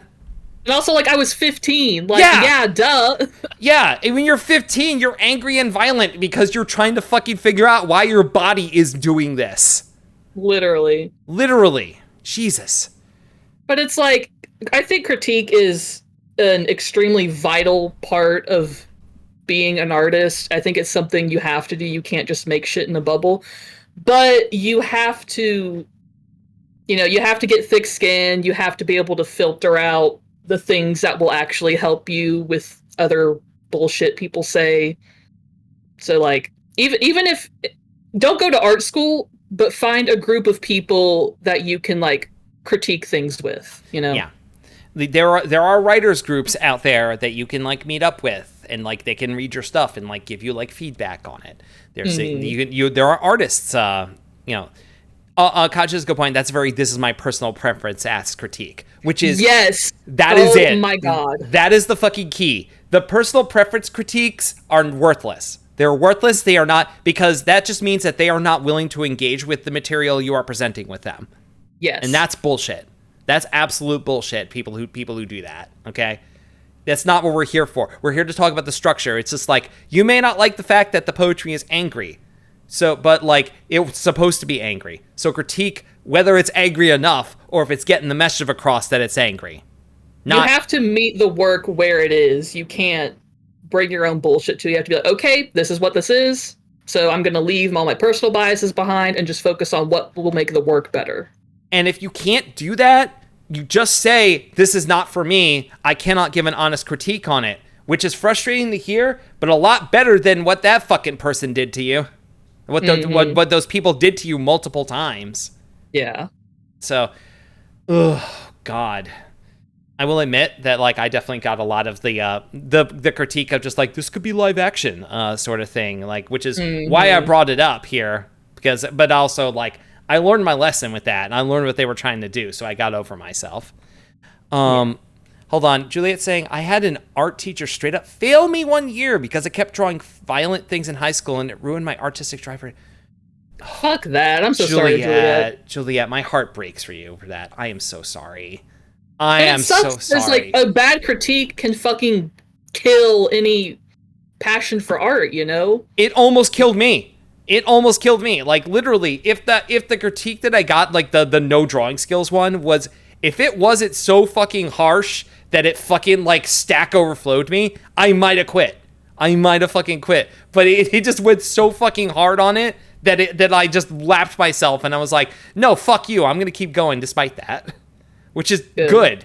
And all of you should do that too. All right. Do not let anybody kill your artistic desire. I fucking swear to God. This is why I say make bad art all the time. Ugh. Oh, Lily's saying, I told you about the first time I'd made a Doom level and posted on Doom Worlds, and a guy giving me multiple requests about how bad my level was and I should give up, right? You have told me that, Lily. That guy sucks. That guy fucking sucks. Vixie, this is distant from an art school issue, but I used to have teachers get pissed at me all the time when I was younger because I like to doodle atomic explosions on whatever. Because like, you know, we're talking about grade school now, but grade school is not about preparing you for the world, like preparing you like to learn. It's to prepare you to be a fucking worker drone, essentially. Literally. Yeah. The SATs are bullshit. They just grade how well you can follow directions and take a test. It sucks. Christ almighty. Okay. But since we've been talking a lot about bad critiques, how would you give a good critique? What is a good way to critique for you? Okay. The way to do a good critique is, the first step is what you said before. Meet the work where it is. Like, you know, whoever is making this work, you know, you have to oh, Vixie has a good point. Here's a good critique. Shut the fuck up. So true. Shut the fuck up. So true, bestie. You meet the work where it is, okay? Which means that, like, you are sometimes going to have to enter a space that you're unfamiliar with, you know? There are some people who don't get depressed. Fucked up. Well, I know. Fucked up, I know. You know, there are some people who don't feel that way. But you're going to encounter people who write stuff coming from a point of depression, and you're going to have to meet them there for that. The second thing also, and you are allowed to do this, you are allowed to ask the person what feedback they want. Yes. Because that will mold your critique, okay? Because sometimes, like, you know, you want to ask someone, and if you are getting critiqued, you should have that for people as well. Remind me to tell you stories from creative writing college. Yes, Vixie, absolutely. Yeah. Absolutely. But to get the best critique, if you're the person presenting the work, tell people what the feedback is you're looking for. And if you're the person critiquing the work, listen to them and give them that feedback. That means that sometimes they're gonna say, I'm not interested in critique about this. Do not give them that critique, because that's not what they fucking asked. All right? If someone says, yeah, I haven't proofread this, I'm going to do that later, I only care about the structure of the story here, do not hand back their piece of writing with a bunch of proofreading marks on it, because that's not what it's fucking about. Okay? Also, like Odd said, get your personal biases out of there. Just because it's not for you doesn't mean that it's bad. That is what's critical for critique. Being honest is also important for it too.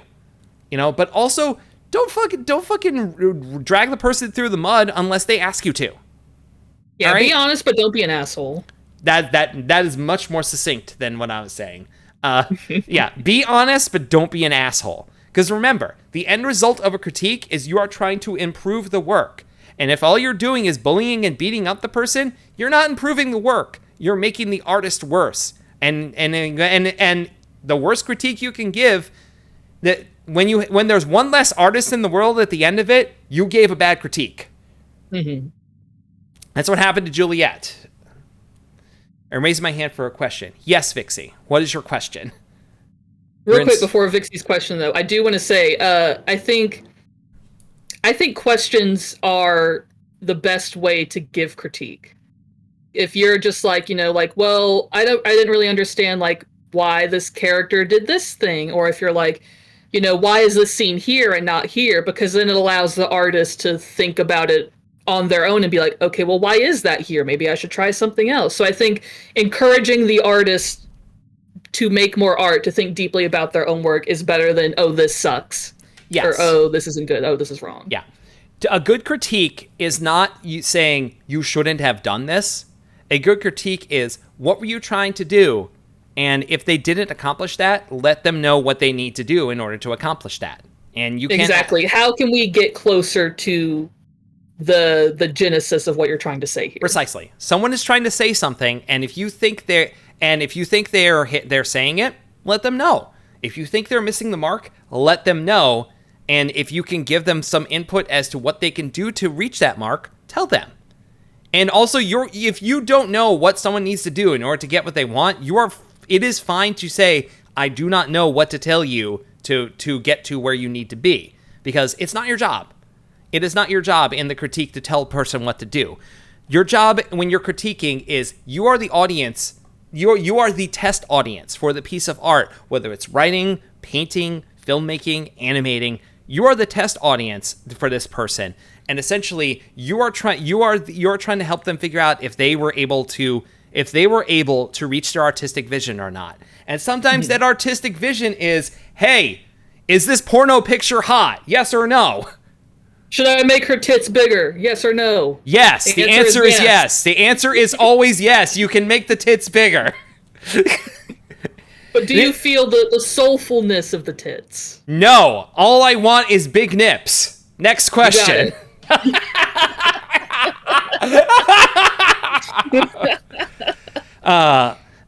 dear friend Ashley Miami, I need to piss. That, you know what? We have been hey, would you believe we've been almost going for 2 hours? I do not believe that, actually. Look at the time. That is crazy to me. Yeah. No, we're going to go to the BRB, and folks, we will be back soon. Odd, I think when we come back, I think it's time to show the work. Oh God. Okay. Oh boy. Back soon. Back soon.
Ah!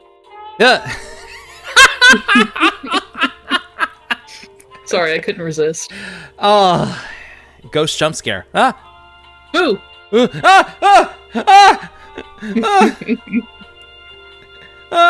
Station's haunted. Hey, everyone in chat, type boobs, but then backspace twice. Okay. All right. Yeah, let's see. I'm going to do that. Let's see. Let's see. Hi, Fizzy. On video trick. Get scared, get scared, get scared.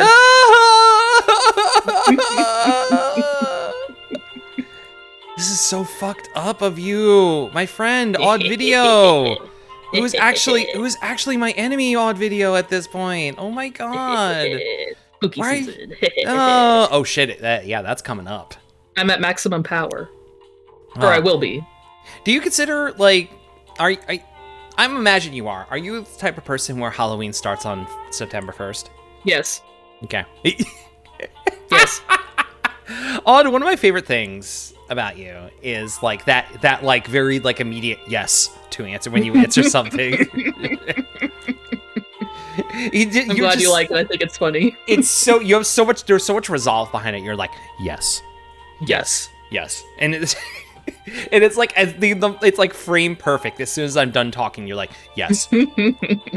No hesitation. The Ghost in the Machine, parentheses, TV VCR combo. Yes, that's the machine. That's where I live. Yes. Hi, Martin. Howdy. Okay, let me get us back to the main desk here. All right.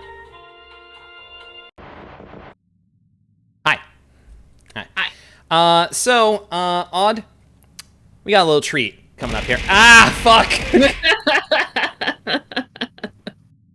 I know she was waiting for that. Anyway, so, we got a little treat to show here. Odd, we're going to show some of our college work now. Oh, boy. This was your idea. This was my idea. This was your idea. You're like, I don't know why I'm acting like it wasn't my idea. And why are you acting like I'm springing this on you right now? I'm literally. Oh gosh, I'm so unprepared. I'm literally looking in the folder right now that has like the AVI file in it. Sorry, MP4, not AVI. Mine were AVI, but until I ripped them back off of YouTube. I'm pretty sure I still have the files for mine, but they're just like on like CDs that are just buried. But thankfully, I uploaded them to like a private YouTube channel when I was like trying to use it for like portfolio, sharing a portfolio and such.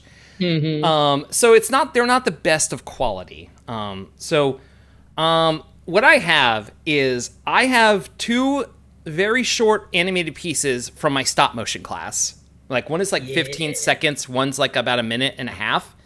And Odd, you kind of just put together a sizzle reel of your stuff. Yeah, I had like two short films that I thought were okay, and I just kind of put some neat shots from both of them in there. Yeah. All right, I'm going to bring in the TV, which is not going to have anything on it, but it will have these on them in here. So I'm gonna open up mine first. Here, I'm gonna show one of the shorter one of mine. We're going to do yours, and then we'll show the second one of mine here. Okay. So it's going to be a little awkward here because like I'm capturing a VLC media player, in which I need to share with you here in Discord. Yes. Give me a second here. Okay. Stop streaming, and then share. Here we go. And there we go. Yep, you can see it. This is a very, very fucking low resolution video. I love it. I love how low res it is. Yeah, it's so fucking tiny here. Let me zoom in here. I'm going to need to resize it like on the TV here. All right. Okay, so let's see. Playback. Let me see. How do I want it? How do I want this to go? Video. You know what? I'm just gonna set. I'm trying to remember how to set something to loop in VLC. Here we go. Playback. Fuck. All right. Well, whatever. It's gonna be awkward for a bit here. The Crust Fizz party experience. So this is a very short like thing I did for a project. It has no audio. I want to be clear. Okay. There was no audio for this, so you're just going to see the stop motion animation. So 16 seconds long.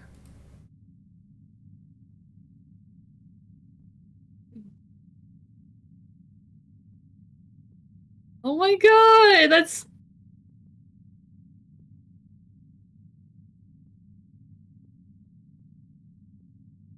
Oh, I love that. Yep, that was that was for like for a stop motion class. And I wanted to, and I basically like you could see a lot of like where like I got like the way I like put together my VTuber model like through that film. Like honestly.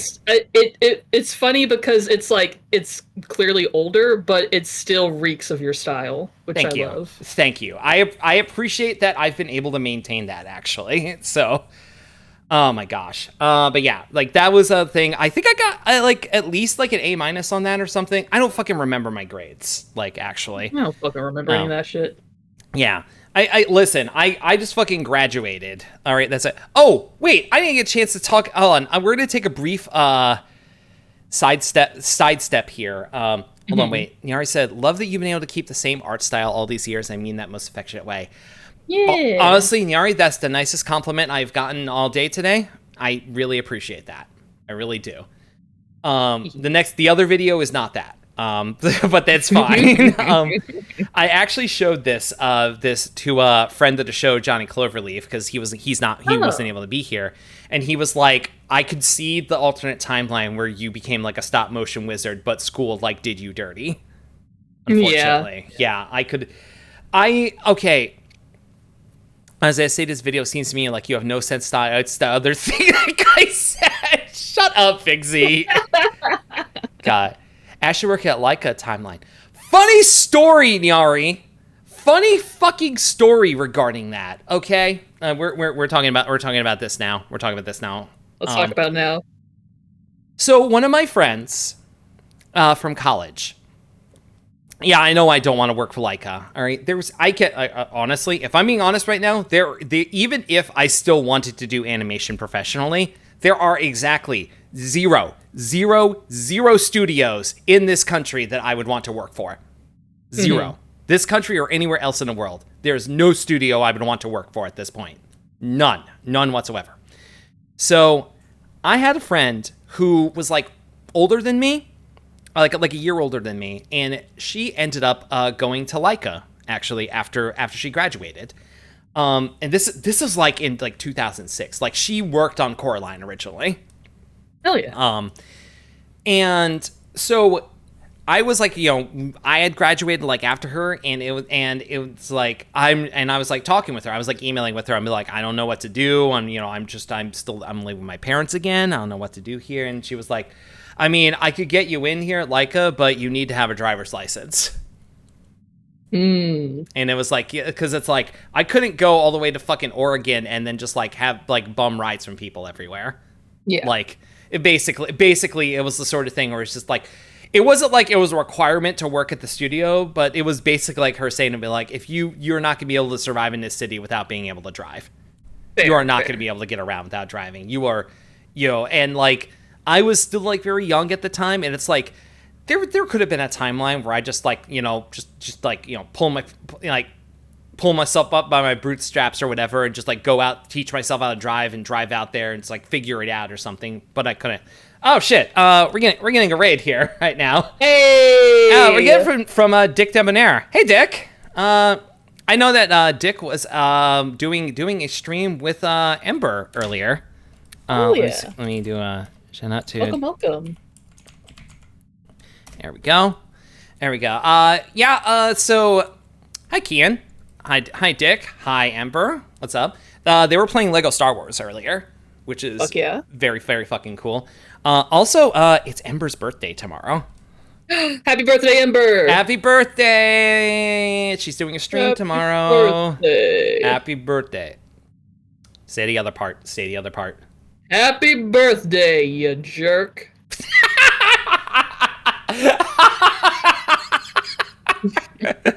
Oh my god. Anyway, let me do the spiel here real quick. Welcome in, everybody. My name is Ashley Miami, former Underbaroness, part-time mech pilot, currently trapped on a space station, and I am here doing my talk show, Shootin' the Ship, with my good friend Odd Video here. Hello, my name is And Odd. I'm a ghost haunting a video rental store, but today I'm haunting this TV on Ashley Miami Space Station. wow, you're doing that here. Gemlock, thank you for following. But yeah, we are having a discussion about art school today, and because both of us went to art school at some variety. You just missed me showing one of my student films, actually. That was 15 seconds long, and actually, Odd, we just got a raid. I'm gonna show the film again. Yeah, run it back. Run that shit back. I'm running it back here. Let me make sure it actually shows up here and captures. It might take a second here for it. Come on. Come on. All right. Well, let's see. DLC.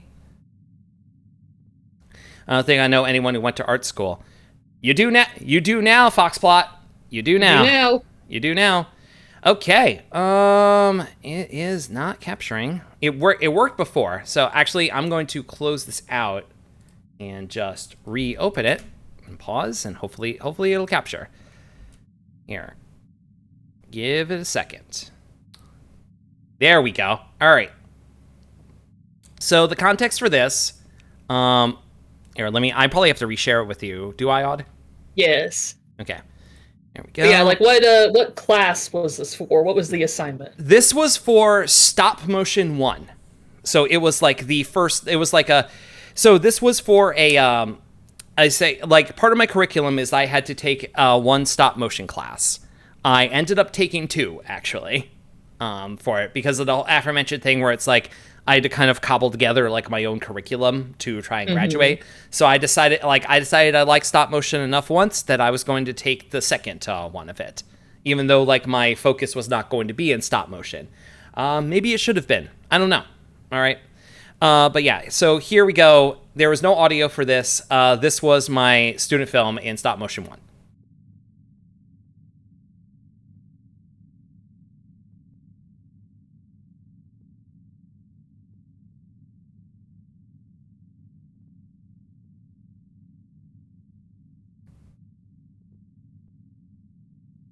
I just have like a big smile on my face the whole time. I'm so happy. I'm so happy to hear that, honestly.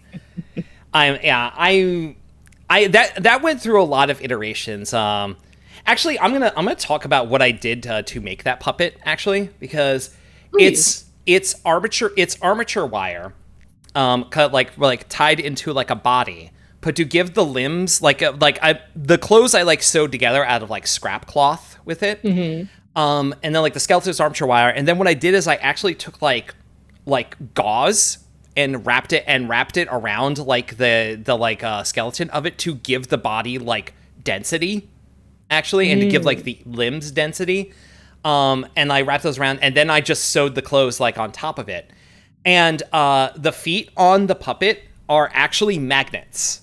And that is the surface that's on is actually a magnetic, a metal surface. Oh, smart. So that's how the puppet was able to stand up for that. And then obviously I faked it for the dive to grab onto like the pole. That was like, that was me just wrapping the wires around it. And then the head, I actually drew out all of those heads and put them in I drew them out all on cardstock and cut them out, and each of them had like a tab on the underside of them, and I made like a little slot where the neck would be, and I would just swap them out there. Oh, nice. And you like saw there that like I actually took like a piece of material and tied it around the head to be a bandana. Actually, now that I talk about it, I was like, yeah, no, that puppet kind of kicked ass. It kind of rules. That whole thing kind of kicked ass. I basically made that whole thing out of junk, which was. I liked it. I like this film. I like this thing a lot. I like it a lot too. Yeah. Murmury, thank you for following. It's easier for me to just go to like the log shot of my desk rather than trying to check my Twitch thing. I built this in a dorm room with a bunch of scraps. To be fair, we had a stop motion lab, so I did it in there. That's like that. That's what like the light was actually part of like the setup that like people were using for their stop motion things, and I just incorporated it into mine. Really cute, funny. You did a great job. Thank you. I'm going to show something that is not cute and fun later. I highly doubt that. So Odd. Let's watch yours. Oh God. Okay. Okay. So how would you like to set this up? This is a mix of two short films I made. One of them I directed, one of them I didn't, but in both of them, I am the one holding the camera. I also included some stop motion stuff I did not do, but I just included it because I just really love the work that was put into it, and I just wanted to show more people. Okay. All right. So hopefully get this to come up here. Let's see, VLC. There we go. All right. It's too big. It's far too big. It is far too big to be on here. Oh, big. Here we go. And this is like something you just like you edited together like yesterday. I made this in like 20 minutes this morning. Okay. All right. And I watched a little bit of it, but not all of it. So here we go. And I am sharing it with you in Discord. So yes, you can watch along with it and give a little volume. Volume might be a little off, but that's okay. Yeah, I just slapped a backing track on it. Mm.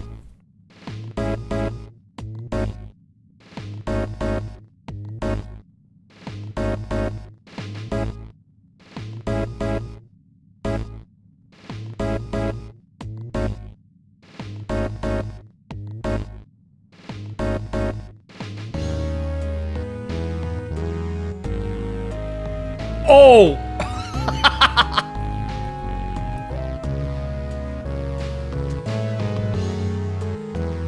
Oh.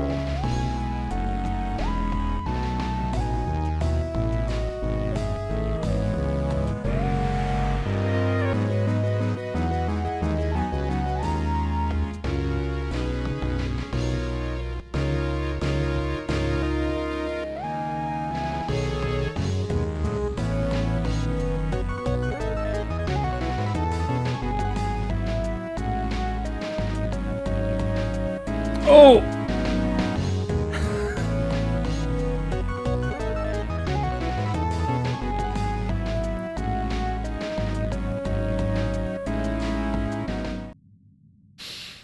That's it? Yo, some of those shots were kick ass, honestly. Thank you. I really like the goop coming out of the phone. Like that was a great fucking effect there. Yeah, and also like the person coming up like through like the liquid, like the dark viscous liquid. That was really cool too. Like holy shit. Thank you. I originally at the beginning of my art school journey, I really wanted to be into cinematography. Like I wanted to be more of a cinematographer, but I just do not have a technical brain. I cannot remember like different types of lenses and exposures and things. It's like I just know what I think looks good, and so I can't. But I love being behind the camera, but I just do not have the knowledge to really pursue that for like a job or anything. I mean, I feel you on that, honestly. Like, because I definitely had like a lot of people in my school who were like film minded, you know, and they would like talk about like lenses, like, you know, and like also just like, you know, plain photography like minded like as well. And they would talk about the equipment and stuff like that. And I'm just like, I'm not technical minded for this. I don't know what you're talking about with it. Like, what's an exposure? I don't know. I don't fucking know, man. I don't know about that shit. What's an ISO? Get that shit away from me. Literally, I have no idea what the fuck that is. I have no fucking clue. Please tell me. It's the amount of light that you let in with the camera. So shows how bright the image is. Ah, see, you do know it. Ha, tricked you. Fucking tricked you. Yeah. No, those a lot of those shots were really fucking cool. I'm curious about the films themselves now. The one with the rat, that was Rat Star. That was the final project for my second production class. I did not direct that. It was a collaborative effort between me and another student. We wrote it together, and then she directed and I shot it. It's really weird, like no dialogue, just about like that girl who is in love with a rat in a bag of chips. with the meat in there too. Yes. I love. No, I actually that kind of kicks ass. That kind of kicks ass. I want to see that whole movie. I want to see I'll that whole send thing. it to you. Oh, you fucking better. You fucking better. And then the ones with the people running and stuff, that was my final for my first production class, which was just a long chase scene. Mm-hmm. Like literally in Paprika, when the dude is talking about how him and his friend made a movie that's just two dudes running after each other the whole time, it's pretty much that. That's kick ass. All right, but it was women. You made yeah, but women. You made it. All of my projects are about women. So true, bestie. So true. As they should be. Yeah. All right. Women. So true, Lily. So true. Actually, this fuck. There was something I was gonna ask, and now I am trying to remember it here. Well, it's gone, and I'll worry about that later. Okay. All right. I'm gonna show the other thing I did here. So. Yeah. So let me get it opened up here. That was So for this one, I do need to preface this by saying I did have to edit this before the stream because the original of this does have licensed music in it, so I had to edit that out. I also had to edit out my name and names of other people in it. Yes. So it is a little awkward. The sound is not perfect with it. I went and found a royalty-free one on YouTube and just slapped it in so that we wouldn't get pinged with it. But yeah, this is my final for my stop motion 2 class. So let me go through. Oh, good, it came up. Thank God. All right. I will need to resize it a bit here. All right, you can see it. Odd, or if yes, I'm sharing it with you. Okay, good. All right, here we go.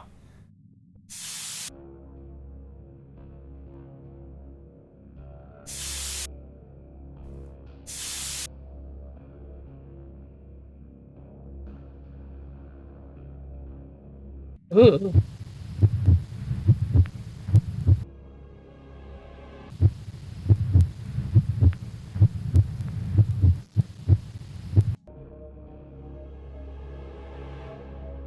Hey, I'm scared.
Fuck yeah.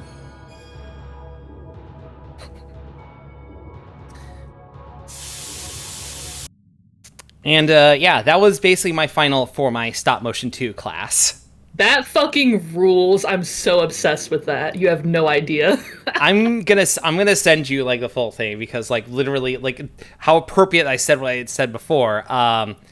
The music over that was from Fight Club originally. So I think this generic track is way better it kind of is. It kind of is. That was one of those videos I scrolled down from so I don't get jump scared. The parts that were the orange and red parts, those were shot with a Game Boy camera. Fuck yeah, let's fucking go. Hey Jack, thank you. But yeah, I shot those with a Game Boy camera, and what I did was, because a Game Boy camera can only hold 30 frames at a time, what I did was I put the Game Boy camera in, I would shoot the frames, take it out, put it into my Super Nintendo in a Super Game Boy, and that was hooked up to a capture card on the computer, and I would just capture that footage into the computer. So that's why it was like, they were really like short sequences because I can only do like 30 frames at a time. So I would just capture those, and then I would just like delete all the frames and then and then I would shoot the next ones with the Game Boy camera. That's so convoluted. I love that. It was very convoluted, but I got the effect I wanted from it, though, is the thing.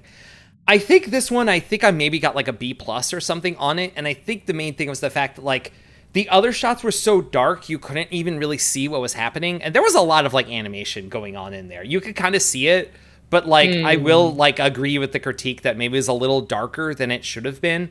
Like I should have found a way to like night vision it a little better with that. But it's fine. I made something like very fucking moody here. Yeah, I genuinely I love that so much. It makes me really happy. It makes me wish. I wish we were closer in age so we could have been like college art kids together. I know, like that. Like I said on the end of that, I made that in 2004. Man, that is 20 years ago. I made that. Which is, but like people in chat were saying like you could put that on YouTube now and people be like, oh my god, new analog horror series just dropped or whatever. I mean, like it still feels fresh. Yeah. I'm really fucking happy with it. I don't even like dabble in like horror like stuff like that much, but I fucking got it there with that. Honestly. Not to be full of myself, but I fucking nailed it. You did. Yeah. You're allowed to celebrate your wins. I am, and actually. Recognize when you made good work. And that was a win, honestly. I've noticed that like actually the work that I ended up being like the most proud of is like the work I got like a B on. And like the stuff that I'm like, I really just kind of just fucking slapped this together. Is stuff I got like an A+ on. Cause ain't that how it works sometimes? Ain't that just the way? Ain't that just the way? You know what I mean? But yeah, like that is so. There's like other stuff I've done, but it's like, okay. So here's what I'll say: my graduate films, because I did like 2. One of them was a paper cutout film, actually. Ooh. And it was like good enough that I actually submitted it to film festivals, and it like actually got into a couple of them. Oh hell yeah! Oh, that's awesome. And it's actually kind of like a kid's film, like it ended up being. That's so cool. I will show it to you sometime, but it's like I was like long enough that I feel like it would have like interfered with the pacing of like the stream, and also I just kind of don't want to like show it around that much, honestly. The other one was a result of me like having a bad relationship with a friend, and like how like God, it was a thing where it's just like this girl friend zoned me and I'm angry about it. Yeah. And so like I made a film about it with really angsty narration that I didn't like, and it absolutely drew a wedge between us and made it so that we didn't talk to each other for like 5 years. Oh. It's fine.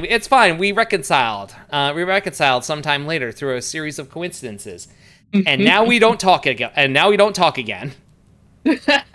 For different reasons, honestly. I'll get into that with you sometime. That's a different thing. Ask me about it later. I will tell you all about it. Absolutely. But yeah, the other one though, that one, the angsty one, I made by I took like just sheets of paper and I animated on them using like essentially watercolors, but like really sloppy watercolors, like what's it called? Like an India ink brush.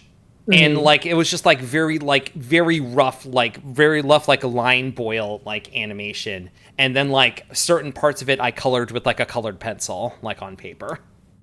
I really want to see that. I will show it to you in private. Like once again, remind me, and I will show it to you in private. But I will not be showing it on stream. But I will gladly talk about it and dangle it in front of people. But you gotta know me as a person and not as a streamer in order to see that. Oh yeah. Yeah. Oh, and there's, if I may, I just want to talk briefly about 2 other short films I made in college that I think. Please do. It's why we're here. These 2 were both done through the film frat.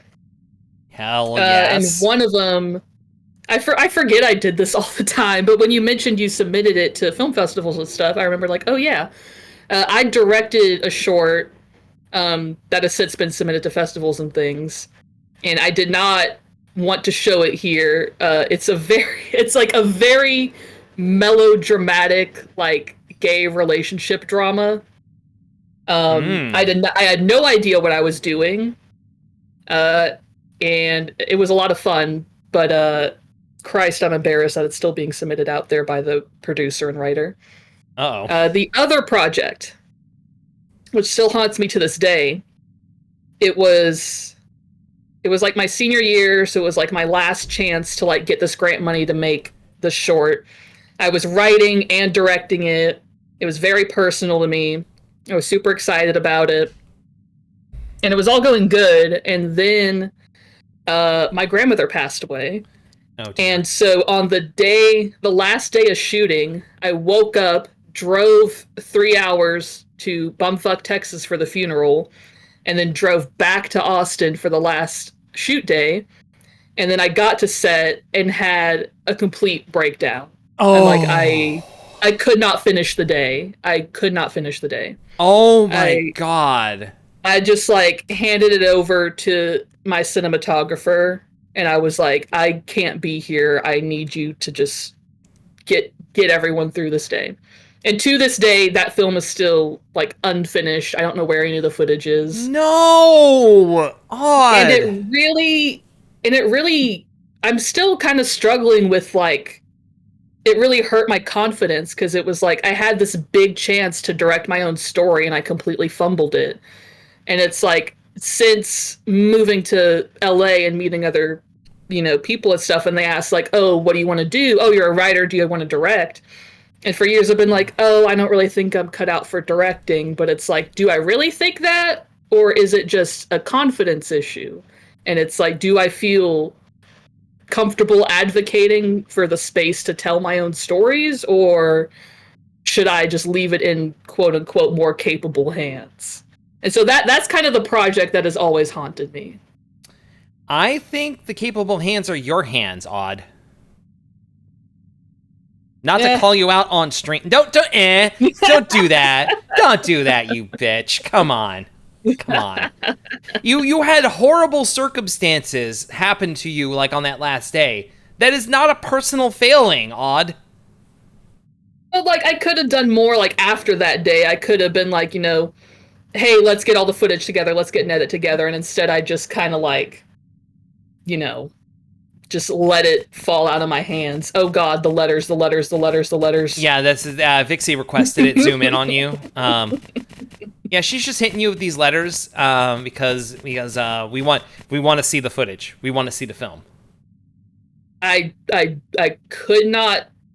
I have not spoken to that cinematographer in years and years, although he's a very nice man. I'm sure I could reach out to him and he'd send it over. But I don't even know if he has it. I have no idea where any of this shit is. Do you have a Kiss or Dean set up for tits? Just curious why you focus in. I do not, Nyari. I do not. Look, Odd. Please make films again. Please do not let this get to you. I mean this. I will try. Yeah, this is not a conversation for on stream, okay? But just know, all right? Yeah. Doob's right. Make movies now. Okay. If you won't listen to me, listen to the lesbian, all right? I'll do anything a lesbian tells me to do. All right? Yeah. Here, I'm just gonna. Ow, ow, ow, ow, ow. Ow. Do it now. Everyone's saying do it now. Do what a lesbian's telling you right now. All right. Well, yeah, we can. I'm not going to berate you about this. I understand the circumstances and everything. It's just, all I do at my degree is fan fiction. Creativity comes out in stupid ways. Make stuff. That is true. That is true. Yep. Nyari saying, "Hey babe, please make a movie." Okay, yay! All right. Well, Odd, we've watched we've watched some films here. Yes. You know what it's time for though? What is it time for?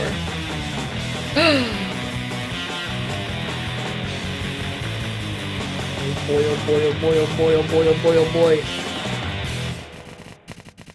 It is time for emails. Let's make sure it comes up. I'm so sorry. Can I piss just for like 2 seconds? Really? We do the intro. It's on screen right now, and you gotta. All right, yeah. You know what? That's fine. I have kidney disease. Yeah, go piss. I promise it'll be 10 seconds. Hey, folks, we're just gonna chill here right now for that.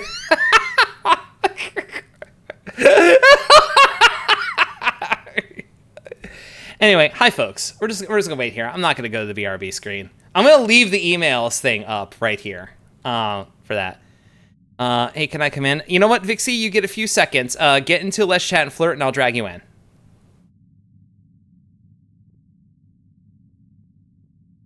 All right, Vixie, what's up? What's poppin'? What's hoppin'? Yeah. I forget all the things I wanted to talk about. Wanted to talk to you about. Oh, can I tell you about the fucking dude in my creative writing class before Aud gets back? You have 10 seconds. That's okay. I can use those 10 seconds. So there was a guy in my creative writing class who, like, last thing we ever did, like before the Get this semester was bitch out done. of here. Sorry, Vixie. I'm so sorry, Vixie. I'm so sorry. Nope. I told her 10 seconds, and she had 10 seconds, and she used them. All right. Let me get this out of here right now. No, you were right to do so. Yeah, brutally murdered live. All right. You can email the show at ashleymiami69@gmail.com or via Retrospring on ashley.party or on Twitter at ashleymiami or via Tumblr, ashleymiami.tumblr.com. I should note, I do have anonymous asks on for Tumblr.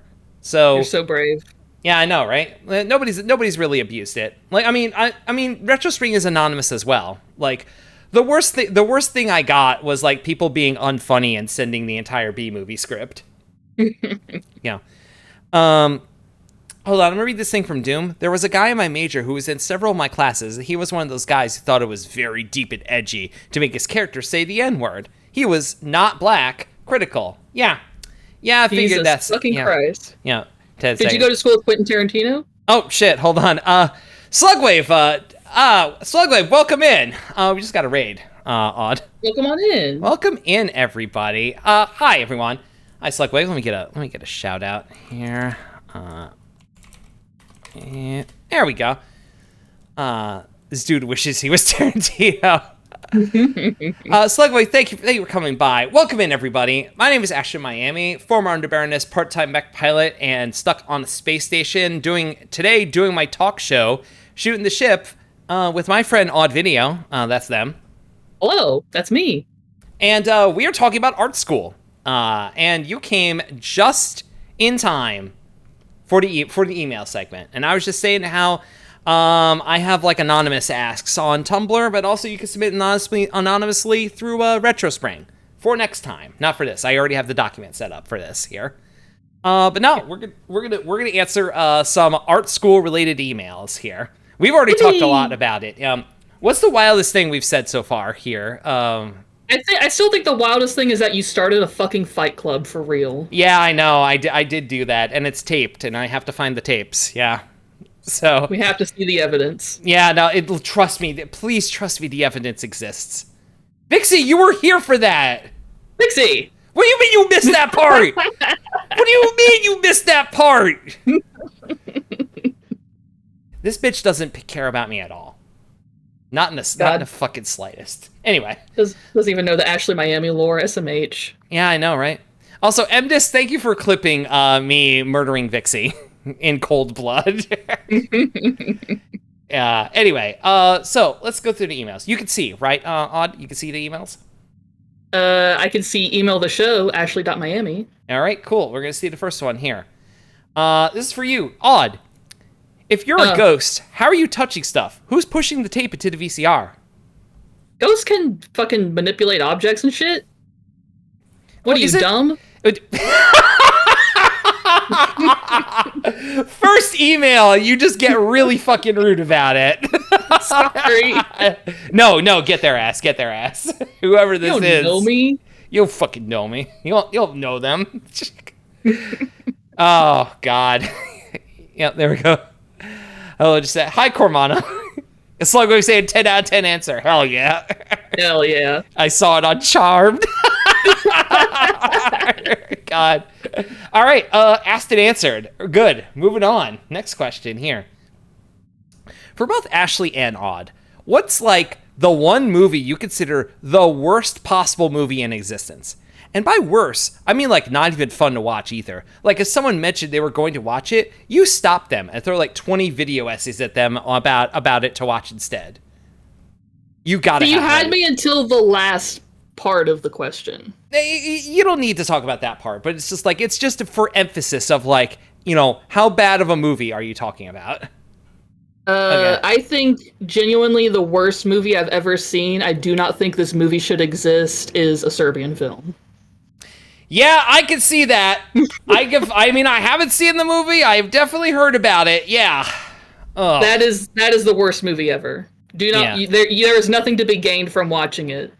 If you want like good shock horror, hit me up because I used to love that shit. But it is not worth watching that movie. Mm-hmm. Don't do it. Yeah, no one needs to see it. Lisa, what is a Serbian film? Don't. Just I will tell you about it later, but don't. Do not. Bad. Do not. Lily, do not. Yeah, don't worry about it. Yeah. I know don't worry about it, kitten whiskers. Saying that is absolutely like gonna make people curious, but you should not be curious about it. A Serbian film was hold on, Tube saying a Serbian film is a movie you watch max 2 times. When someone shows it to you and when you show it to someone else. It's a curse you pass on. It is, yeah. There are much better films. There are. I broke the cycle of violence and described it to India instead of showing it to her. Yeah. Thank you for breaking the cycle. Yeah, exactly.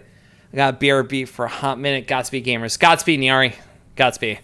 Same thing. Shit. Same thing as Pain Olympics. I've not seen. Pain Olympics is tame compared to this. Yes. Yeah. Ugh. Describing it was still bad. It's still bad. It's still bad. It's still really fucking bad, and I do not recommend it. Pain Olympics is also fake. That's true. That is true. But what's your answer for this question? Oh God. I mean, there's like a thing of like how I feel about like a movie, and then there's like the responsible like one to give like for this. Mm-hmm. I mean, like you pick the responsible one like here for that. I mean, the gut reaction is any Fu Manchu movie. Because any Fu Manchu movie is like first of all those movies are nothing but yellow face. Second of all, they are the most boring movies on the fucking planet. Not even Mystery Science Theater can save those fucking movies. I have never watched one of those movies and not fallen asleep. Like every fucking time. Those movies are fucking boring. Fuck fair, yeah. Understandable. Fuck them. Yeah. Also, both Doom and Katja said the Emoji Movie. I have not seen the Emoji Movie, but I'll take their word for it. Hey, do you want to see the Emoji Movie? Odd, as a gross horror fan, ever watched the Guinea Pig series? Absolutely. In high school, I had a big shock horror film phase, so I watched like the Guinea Pig movies, August Underground, Serbian film. Mm-hmm. I was really into. This is gonna sound awful. I was obsessed with the concept of snuff films in high school. I mean, I get it. I kind of was too. That's what led to me going on like Rotten.com and shit because it's like it's like fascinating. It's a fascinating thing. You'd be like, what? A movie where someone actually dies? What? It's like I'm not gonna blame you for that. Like it definitely is like a curiosity like sort of thing. Same when I would get into it, yeah, no, it's definitely like a sort of thing where it's just like, yeah, I've been curious, but like you have to be really careful about like who you talk about it with. Mm. Yes. Odd, yes. I am shaking your hand off of your shoulder. Rod.com girly. I mean, I was. For real. Yeah. All right. Good question, actually. This is a good one here. Yeah. Next one. Howdy, bitch. Yours howdy, cunt. I know who this is sent from, but it was not signed, so I'm not going to give out their email address. But they know who they are. Jack saying, that makes sense. A lot of kids in my younger days were obsessed with that shit too. They thought it made them edgy. Stating this as a guy who did briefly think this too. Yep. Yeah. Well, howdy. Anyway, asked and answered there. Next email. Easy. Hottest take about a popular movie by whatever metric of popular you want to apply. Go ahead. Ooh. I know you got this. I know you got this.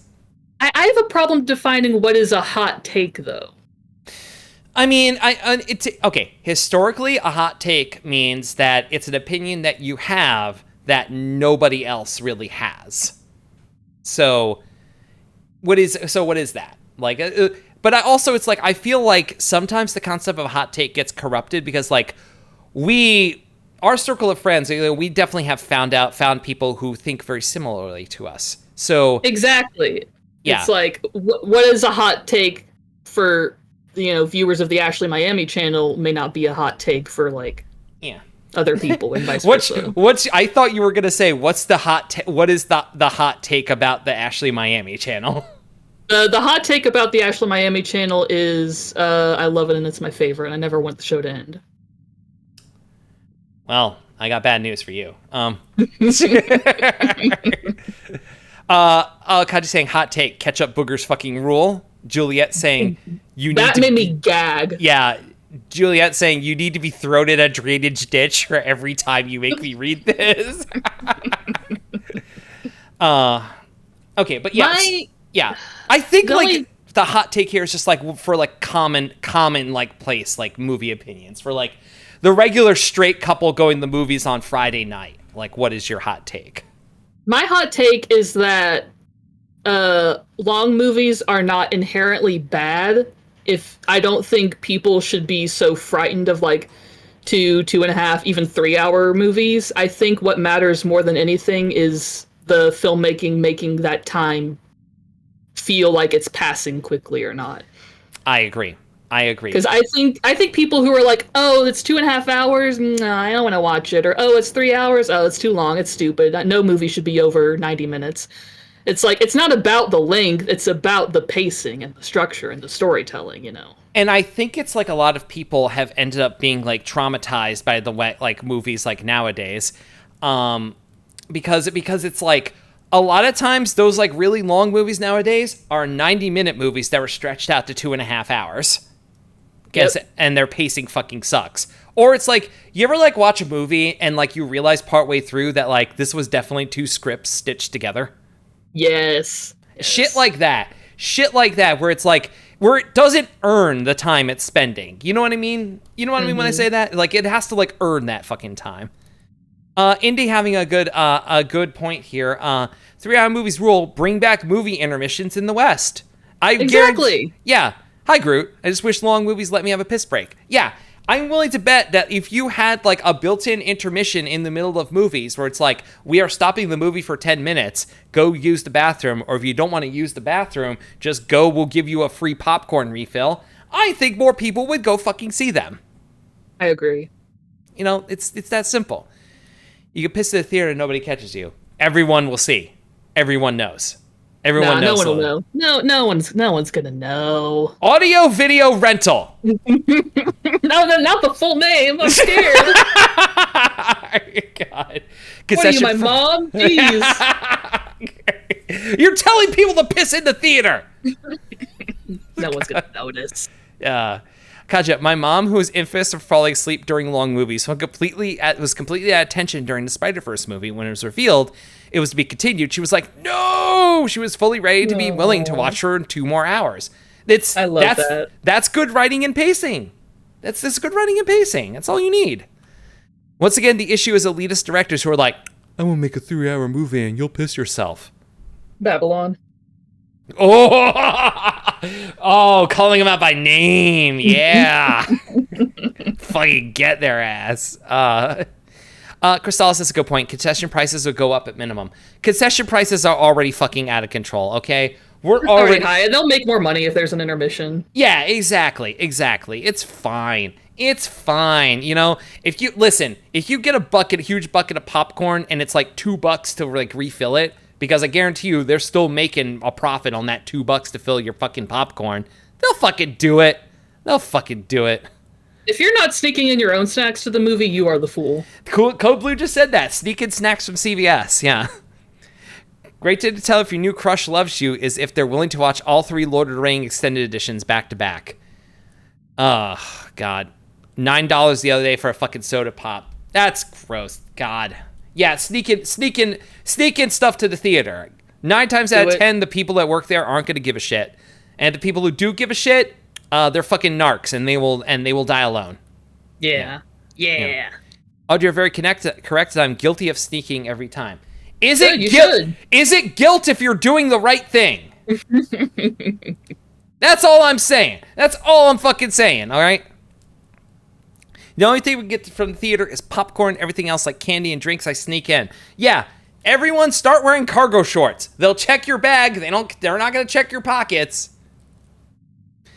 And a rando on Twitter tried to yell at me when I said sneak in snacks. He started telling me, I was the reason movie theaters were failing and losing hours at work. Shut the fuck up. Did you block that person? Loser. I'm pissed off that I'm even thinking about them. That person should be blocked and never thought of again, honestly. I stuck in pizza combos, a bag of beef jerky, blue Razzie roll of gum, and a Heath bar under my titties when I went to go see Romulus. Fuck yeah, let's fucking go. Good work, Lily. They'll never check my breast disease. I usually bring Raisinets, and my partner doesn't like them, so I'm kind of guilty. I mean, even if they caught you with the Raisinets, they let you take them in, because Raisinets are terrible. I think they're okay. No, they're not. All right, fine. Next question. All right, this is an email we're doing right now. Movie snacks. What's the good one? The good one? What's the good one? Well, I'm pretty boring. Okay, rude. I'm pretty boring. If I'm going to be getting food at a movie theater, I get like a popcorn and an icy. That is my favorite thing to get. Okay. All right. How big is the popcorn though?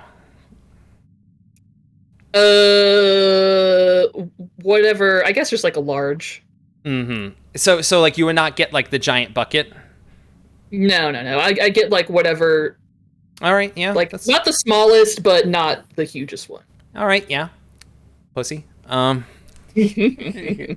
Yeah, I get some butter on that bad boy. Yeah, how do you feel about the theaters where you like you put the butter on your popcorn yourself? Love it. Love that shit. I'll cover that shit in butter and extra salt. I'll do it. What would an Odd Video or Ashley Miami themed popcorn bucket look like? Mine would look like the can. Oh, that's good. Yeah, it would look like the can. You know, I get Reese's Pieces of peanut M&Ms. Yeah, what would the Odd Video? Not that can. No. Hold on. Not that can. We'll get there. We'll get there. No Crown Bucket? No Crown Bucket. All right. Crown Bucket's good too. Who asked you? I did. I asked you, actually. You did, bitch. Okay, Lily's saying bucket with green fuzzy felt. Yeah, no, I like that. Like, yeah, I think that, and then maybe something at the back for like the ponytail. Yeah. God.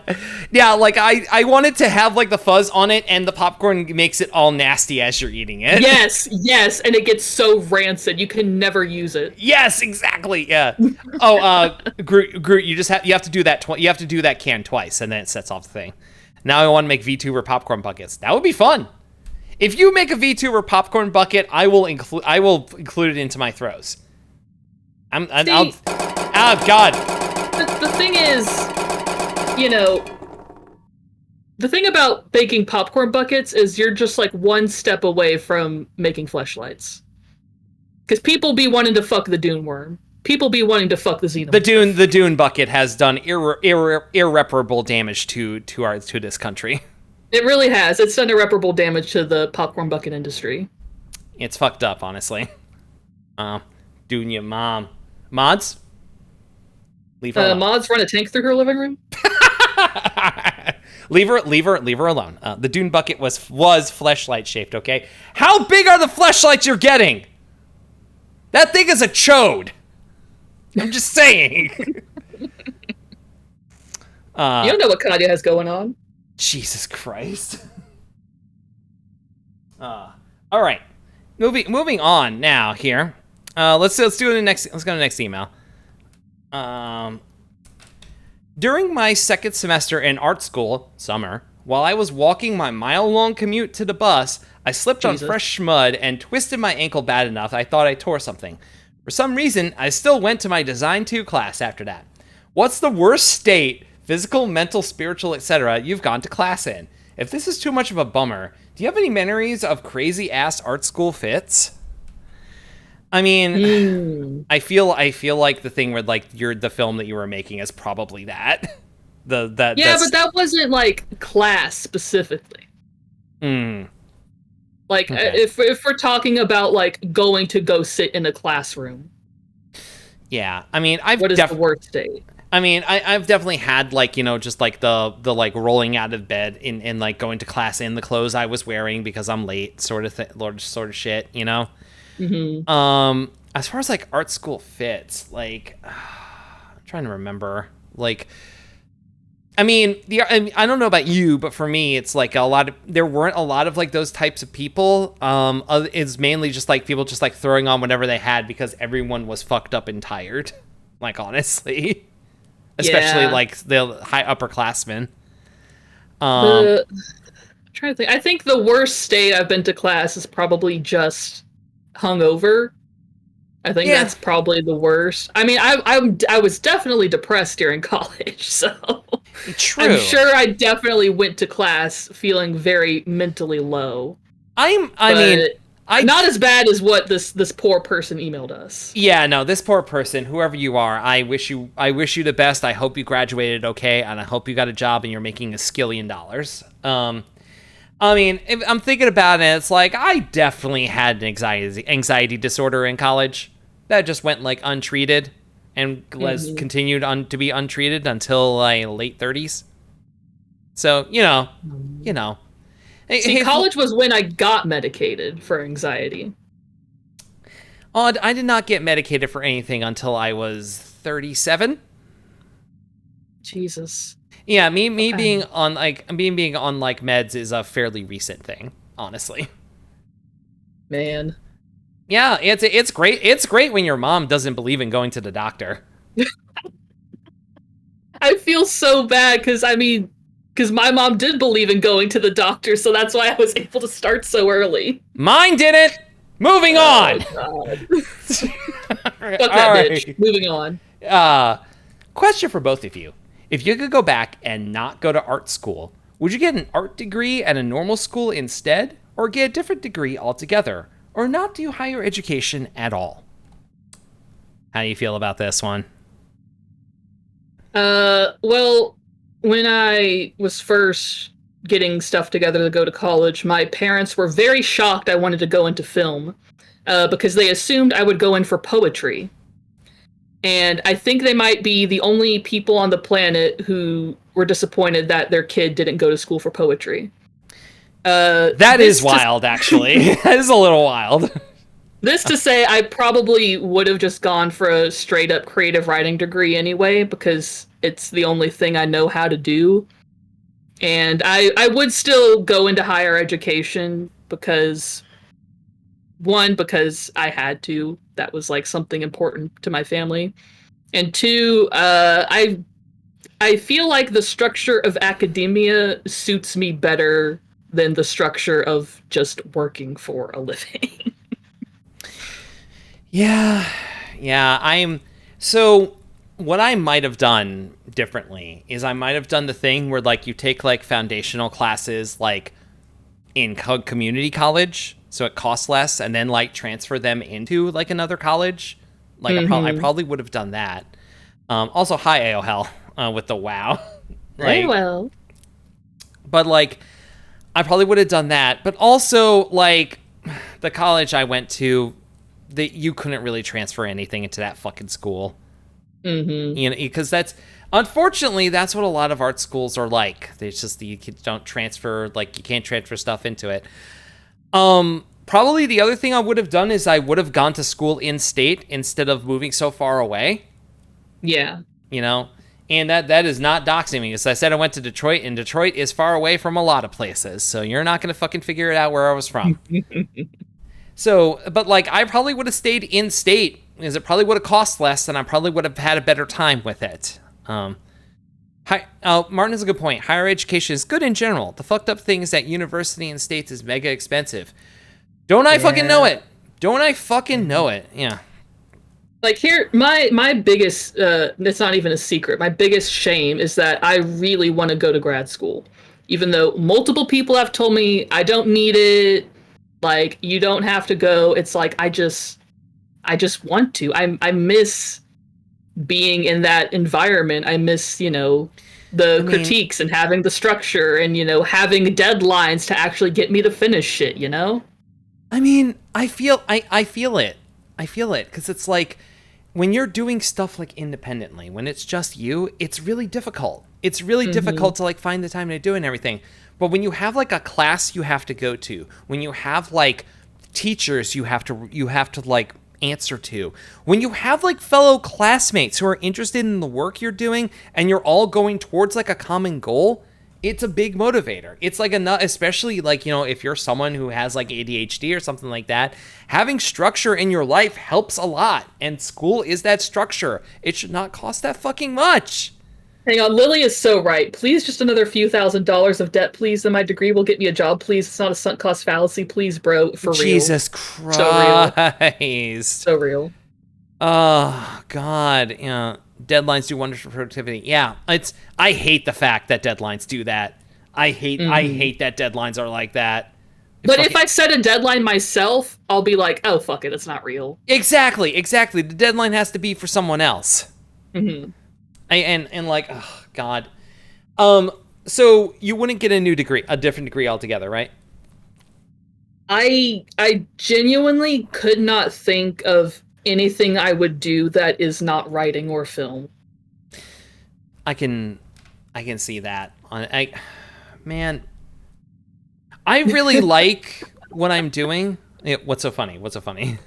I don't know. It's dumb, right? I mean, there's so many things a person could do in this earth, and it's like, I don't know if I'm being too precious to be like, I could only do this thing, Like, I have to be an artist, I mean, that's what it is, though. Like, honest to God, that's what it is. Like, when someone is an artist, like capital A artist, like I make a big deal talking about how anyone can be an artist. Like, and I mean that when I say everyone can be an artist. But I'm talking about just like when you feel enough like passion for art that you want to center your life around it, where you're like, no, I want to do this. I want to do capital A art. Like, it is all you want to fucking do. I want to do art all the fucking time, Odd. I wish I could, but I had to fucking tame it and get a real job, unfortunately. Yeah. And it's because like, guess what? Being an artist professionally now is not being an artist. They turned it into a job. Yep. They turned it into a fucking job. And maybe that was the grift from the fucking beginning. And it kind of reminds me of something one of my professors said, which is, if you can envision yourself doing anything else with your life other than film, go do that instead. Yeah. Yeah. It's the only thing that makes sense. It's the only thing that makes sense. Okay, listen. What for me, do you know, Odd, I want you to guess, when did I start drawing? When did I start drawing and consider myself an artist? Like, when you started drawing. When did I start drawing and say, like, oh, I think I really like drawing. I think 12. I want to go to college for this. Nope.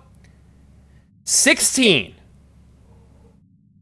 I was halfway through fucking high school before I decided I wanted to go into art for college. I got a late fucking start on it. There's a lot of people who are just like, yeah, I started drawing when I was 5. I started doing this or whatever. I started painting or whatever. There's people with DeviantArt accounts that they've had for 5 years and they're 15 years old. I started when I was 16 copying Pokemon cards. Okay? I was just like, oh, wait, maybe I actually like this. And I made that fucking decision, like, at that point. I still believe that it's fucked up that you're making 15 and 16 and 17-year-olds make a decision on where the college, which will determine the rest of their life. You don't know that is shit fucked when up. you're a teenager. You really don't. You don't. Okay? I know there probably aren't any teenagers here, but like, hey, if there's any teenagers here, you don't know shit about fuck, all right? Also, leave. Yeah. Here's the thing. If there are any teenagers here, they're smart enough to not reveal themselves. That's True. the thing. You can hang, guess what, folks? You can hang out in 18 plus streams if you don't fucking say anything. Just keep your shit to yourself. You're looking in through the window. No one's gonna pull the blinds, but you don't make your presence known. All right. Biggest piece of life advice from the Ashley Miami stream: shut the fuck up. Yeah, it's Shut the Fuck Up Friday every day of the week. I want to say something because Lily said something about us. She said, "I got the drive to be an artist again because of you two." That's us. Oh, Lily. Thank you, Lily. Thank I you. love you, Lily. Let's see here. Jack saying, "I always loved art. My parents never took my love for art seriously until a teacher said, 'Hey, he's like very good at this.' Up to that point, I was planning to become an oncologist." Shout out to teachers who recognize like the talent and passion in their students and advocate for them. Like that shit has saved me so many times. Yeah, okay. I haven't talked about my worst professor. Oh boy. I have not talked about my worst professor, who is the Gary that was in the credits of that film. I will not be saying his last name, but you could probably piece it together once you hear this story. Okay. At all. Not you personally, but like some people might. Gary was fucking eccentric. Okay. He came from Cal Arts, actually, and would fucking talk about all the time. Be like, here's how we did it in Cal Arts. Here's how we do it like there and everything. And this guy was fucking scatterbrained, fucking moody. Like there were times where I took classes. He taught my fucking stop motion classes. Okay, I took multiple classes with this motherfucker. All right, and there was one time where I was working on something, and he came and he fucking trashed it. He said, like, this is wrong, this is wrong, this is wrong, this is sort of thing. Not particularly helpful critique, but critique nonetheless that I kind of tried to take to heart because, this guy controls my grades, Mm-hmm, mm-hmm. And then the next week, I, changed everything, and I showed it to him, and he was like, why'd you change it? It was good before. You fucking stupid bitch. Yeah, fuck that guy. Fuck him to hell. Fuck him. All right? And he did that shit all the fucking time. All the fucking time, okay? Ugh. Look at it. It made Friend do the JonTron. Ugh. Yeah. God. Here. Friend also said, school basically killed my want to create. It wasn't until over a year after I graduated high school I found a group of people that made me want to make things again.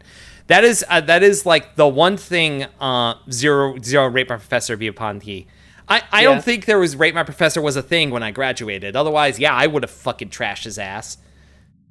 He went back to fucking Cal Arts, by the way. He got his fucking wish. Jeez. It was actually through him, an old student of his, who was someone who had actually started school, who had actually started school later in life. I think she went to school for animation when she was in her late 30s or 40s, or early 40s or something like that. And then she ended up becoming a professor, and she was pretty kind to me, kind of, but also I feel like I didn't learn enough from her. And then she became a recruiter for Cartoon Network, and I submitted to try to be a storyboard artist for a regular show, and she recognized my name and she got me a storyboard test. Oh hey, that's awesome. And then that's how I figured out the way Cartoon Network does their cartoons, and it's not great. Yeah. And it's not great. There's a reason that the union is pushing so hard lately. Mm-hmm. I'm from here. Kaja, you're the professor. Of course the students are going to take your words to heart. Yeah, I thought I could trust the professor. Turns out I couldn't. Turns out I fucking couldn't. AOL saying, I remember my worst professor took me aside and asked me why I was here and that I had zero creativity. Oh no. Jesus Christ. Very thrilled I'm stubborn. AOL, did you hear what I said my worst critique was that I ever got? Because it's very similar to yours. Jesus. Crystal is saying, I went a decade after my degree before I started working on composing again. It's very real and could suck. Yeah. Yeah. Yeah. I've been very open about the fact that I burnt out on art really hard, like back in like 2018. And it basically wasn't until like fucking like basically right before I started VTubing that I really started getting my art legs back underneath me. And it's something that I've said though, is that like I told you before, Odd, what was my goal? I wanted to have my own show. Mm-hmm. And guess look at what? you now. Look at this. This is the show. And I'm not making money off it, and that's good. That's good. I got what I fucking wanted. So fuck off, Gary. Yeah, fuck off, Gary. Gary would hate this shit. He would pretend like he liked it, but then he would hate it. Honestly. Fucking suck my cock and balls, Gary. Yeah. You're the one that's uncreative, bitch. Yeah, fuck you, Gary. God. Oh, man. This was a question about, like, would he get a different degree? Odd, we're never gonna not be artists. There's no timeline where we're not artists. That is true. And there's maybe like different timelines where we did something. Maybe there's the timeline where I did go to Leica and I did get like abused at work into the ground, and I'm part of the fucking like whole lawsuits and everything that's happening right now. Yeah. Maybe I did get into stop motion. Maybe Shadow Machine did take me after I submitted to them for that. Maybe I did work at Cartoon Network. Maybe it worked out. I don't know. I think I'm relatively happy now. So, maybe I should have listened to my professor and gone into law school instead. Oh my god. God. I made an audio clip of "fuck you, Gary" for my phone. And it makes the ringtone where my dad calls me. MDisc, you are allowed to take a clip of me saying "fuck you, Gary" and making it your text tone. Absolutely. Groot has a good point. While I will never use my art degree, I don't regret it. I met friends, had fun, got a scholarship for a STEM degree. So we should move on. We have more emails to do here. Yes. Okay, well, I forgot where my stream deck was for a second. All right, next one. What if you, plural, had gone to a different art school? You think you have a better, more rewarding experience somewhere else? We could kind of like roll this into like the previous one, but I don't know. I think you first. Okay, because I think like if I had gotten into like USC or UCLA, like if I had gotten into a film school that's actually in LA, I think it would have helped tremendously in terms of finding jobs, finding internships, and making connections. Because there is a bit of a film scene in Austin, but that's really just around like South by Southwest. Yeah, I can Whereas see that. if you are either lucky enough to be born in LA and want to do film and go to college there, or if you're rich enough to, pay the out-of-state tuition and go there, if you want to go to school for film, I would say try to go in LA because it will be the easiest way to transition into an actual viable career in the industry. So if I could have done things different, maybe I would be better off had I gone to school out here just to begin with. But oh well. Oh well. If I had gone to Cal Arts, I would have been part of the Cal Arts to Cartoon Network pipeline. Gotten like grounded to the fucking dirt by that, probably. Yeah. Ugh. No. Ugh. No, I don't want to even think about that. Next email. Let's talk about another type of art, fashion. Do either of you consider yourself to have a particular style or look you deliberately cultivate, however successfully? And do you think having a formal background in art influences that at all, despite fashion being its own specific kind of art? Odd? Okay. Oh, they're winding up. All right, here we go.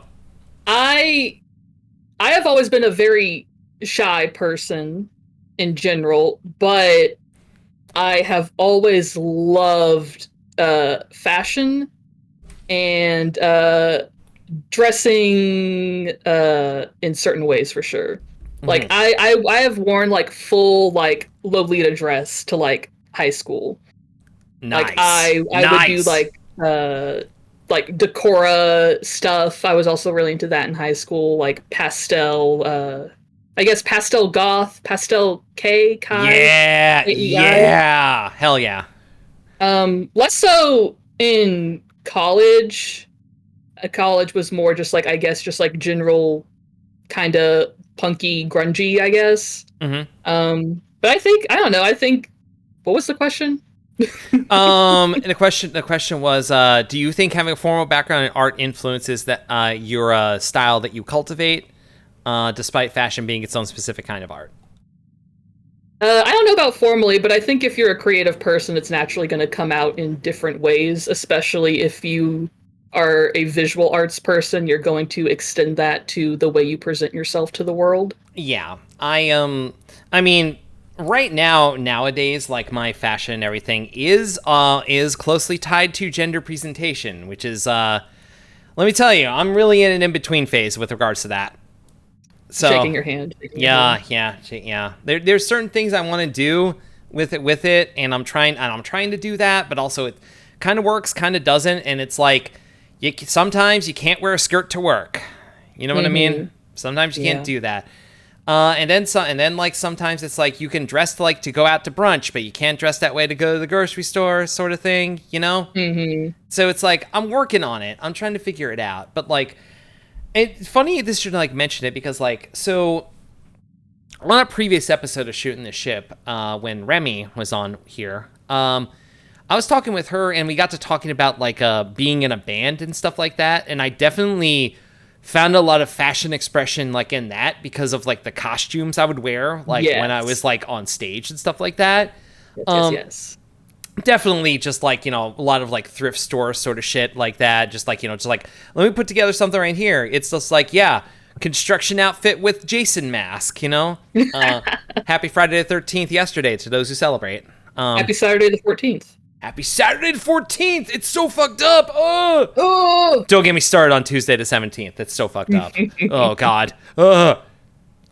Freaked myself out there. But like, I don't think that my style like was influenced by like my art degree. Sometimes though, I feel like it's okay, you know what? We're going to talk about gender. We're talking about gender, Odd. Let's do it, baby. We're talking about gender here. The gender council is convening again. Did you happen to see like the art? I did see that art. Yeah, that art is really good. That is really good. I'm part of the gender council on Vixie's stream. It turns out. Man, art school would have been different if I figured out I was queer when I was there. Yeah. I can't believe I went to art school straight. What the fuck was that? Fucked up and evil. You know what? Yeah. You know what? That's the worst thing you've said all day. You know what? That is the thing. If I were to do it all over again, I'd go to art school queer. You're right, hell, I do deserve a fucking refund. Because I was making art as a closeted queer person who didn't know they were queer. You deserve a redo. You know what? Yeah, I deserve a fucking do-over. This is the maddest I've been in weeks. I can't fucking believe this. Stream's over. I'm fucking done. Oh my God. You went to art school straight. I hate you. I have never hated you more than I have hated you in this moment. Fuck. Oh. Yeah, get her ass. Kill her. I did a fight club my first semester. How was I not straight? How was I straight? What the fuck? Fuck me. Ah. Those cans. Those are the ones that would be the popcorn bucket. Those the ones that just hit. Oh, me. nice. Yeah, that one. Yeah, guess I have to play art school all over again. Yeah, you know what? Yeah, I'll stream art school again.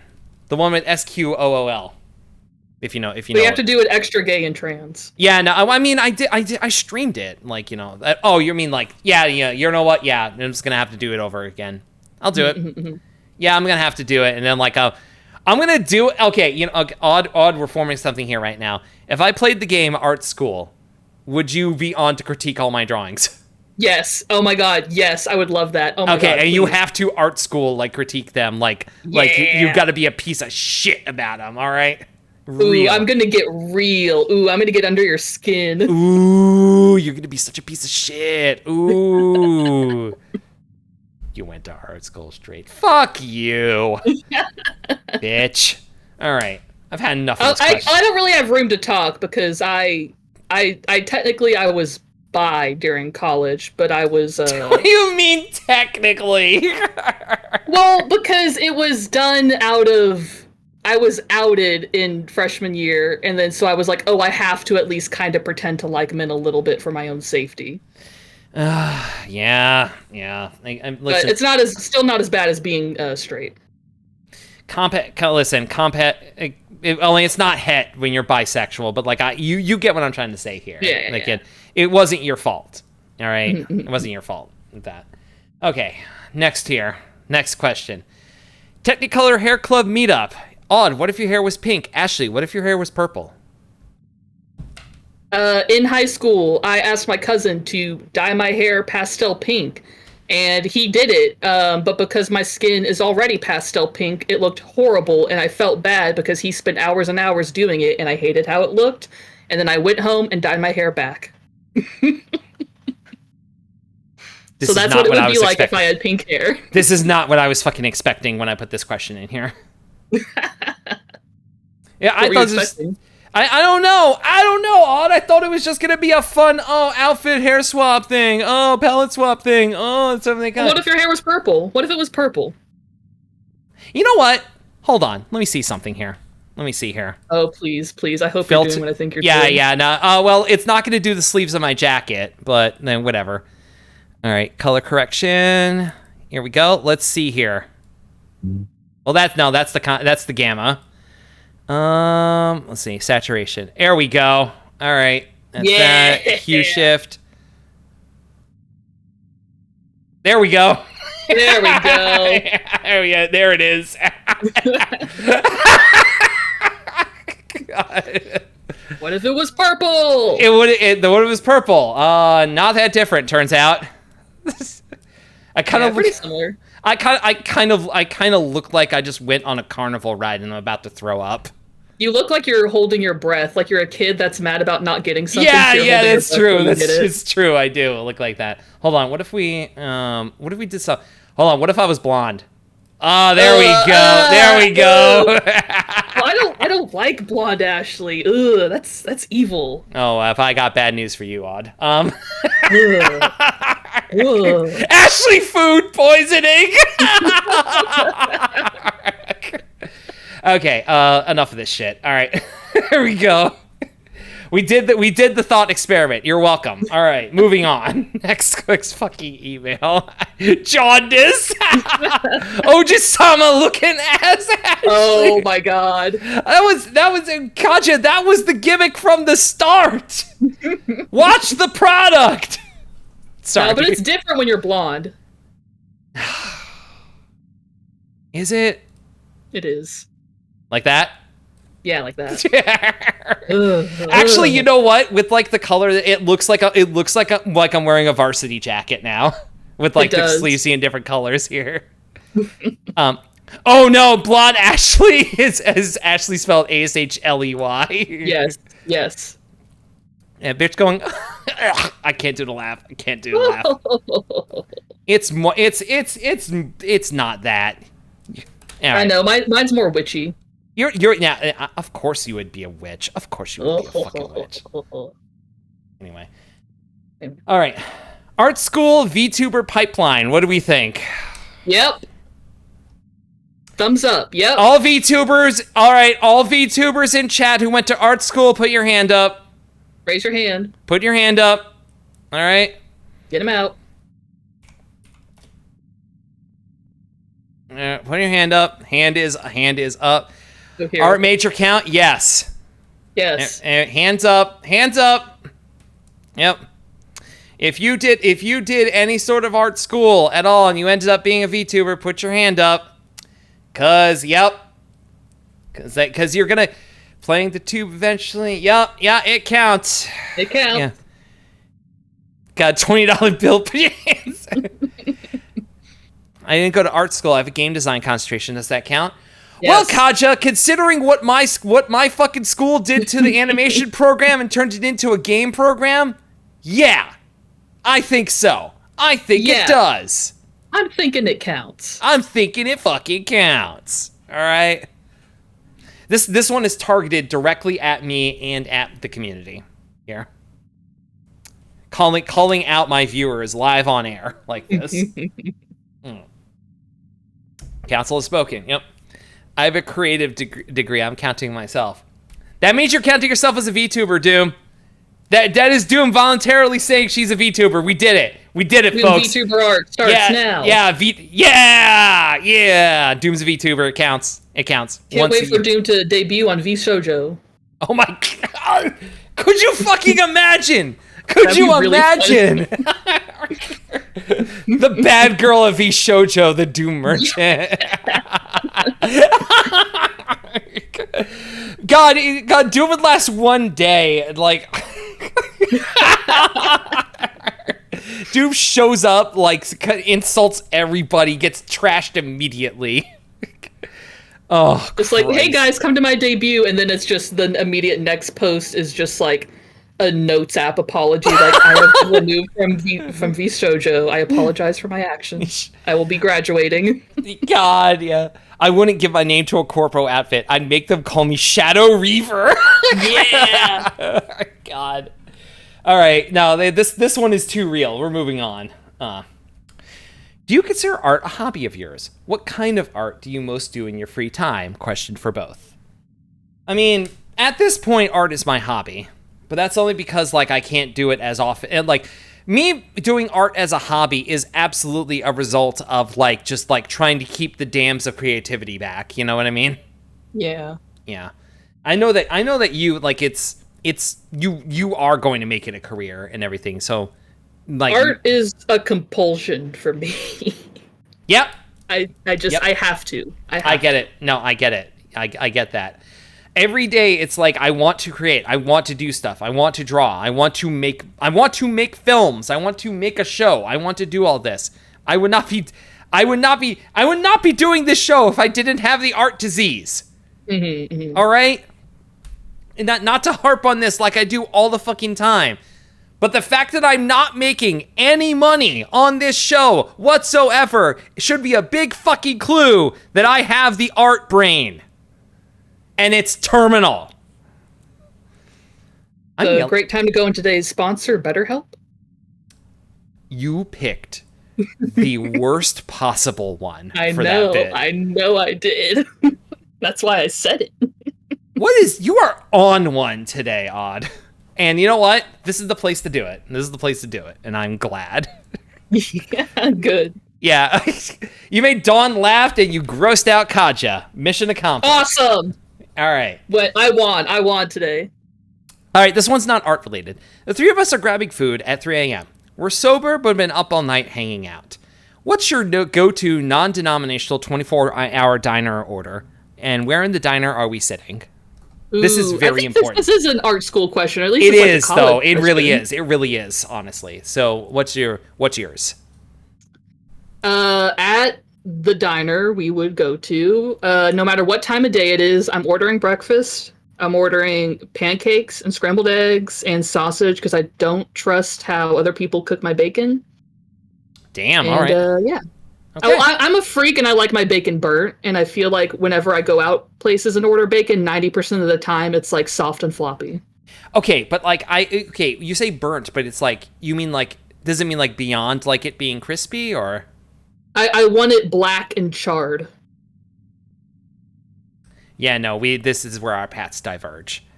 I like crispy bacon, but like I do not like it like burnt like that. I'm a freak. You are fucked up and evil. Honestly. That's fucked up. Everyone's calling you a freak. Good, do it. It only makes me stronger. I'm just saying, I'm the only college student that didn't do all-nighters. Well, that's because you had the organizational brain disease. Caffeine didn't work for me, and I couldn't function without sleep. Yeah. I'll put it down on the grill, but can't pick it back up. God. So true. Yeah. So true. Okay, so for me, the classic diner order is depends on where we go, but it's like I only want to go to a diner if they have a really good burger. Like there is a very specific type of diner burger that you could get at like a Greek diner that is always like perfect, and that is like always my perfect go-to order. It's always like the burger that like it's always like the burger like I like American cheese on a burger. I don't care. I'm not an elitist. I like American cheese on a burger. And it's like a really juicy patty on like the sesame seed bun, and it's like, yeah, there's lettuce, tomato like on the plate, and there's like a pickle spear and like a little cup of coleslaw. I'm not eating those. I'm just slapping the top. I'm slapping the top on that, and I'm fucking eating that burger. And there's going to be enough fries that it's crowding the burger off of the plate. That's the diner. That's the diner order for me. That is it for me. That sounds so good. It's so fucking good. It's so and where are we good. sitting? Booth. Yeah, no, absolutely a booth. Depending on the number of people that we have, we might get one of those corner booths that could sit like 5 or 6 people. Yeah, fries included. That's true. If you have to order the burger deluxe, so it comes with the fries. Yeah. I'm with Odd and breakfast food all the way. Breakfast. Okay, Odd, how do you feel about like diner pancakes or like diner waffles or diner French toast? Sometimes diner French toast is a little sketch, but for the most part, love them. That's what I'm ordering. Okay, all right. Just wondering with that. God. Okay, what about the drink? What do you get to drink at the diner? I mean, I'm pretty boring. I would probably just go for a water. If it is like actually morning, I will maybe order a coffee or an orange juice. But other than that, I pretty much just stick with water whenever I go out anywhere. Would you agree with me that like the diner coffee is just different from any other coffee? Yes, I would agree. I'm a stupid bitch, and it's like if it's the morning, I'm getting breakfast. Like breakfast can be any time, but like for me, like a burger can't be like a morning thing for me. Like I will eat like breakfast anytime, but not like lunch or dinner things for breakfast, which is like a problem with me. I'm admitting my faults, and you do this to me. Odd, I'm glad you're being mean to me. I'm glad you get the spirit of the show. What if there's a fried egg on the burger? And it was like marketed as like a breakfast burger. No. That's fucking no. All right. I am not a believer in the fried egg on the burger, all right? Really? I do not believe in. Come on. I do not believe in the fried egg on the burger. Okay, I'm actually mad at you now. Yeah. Suck my ass. All right, how about that? You too, Lily. Fuck off. All right. I'll put a fried egg on literally anything. I love going to Mexican restaurants and being a menace and saying, "Can you put a fried egg on my enchiladas, please?" That shit is so good. I do like a fried egg on like a breakfast sandwich. You know, I'm gonna put a fucking fried egg on it. It makes it so hard to eat. Yeah, thank you, Martin. Thank you. But it's good. It makes a fucking mess, and the mess that you make does not. The enhancement from the egg is not worth the mess it creates. It is a minimal improvement at best, and no one ever cooks the egg properly. All right.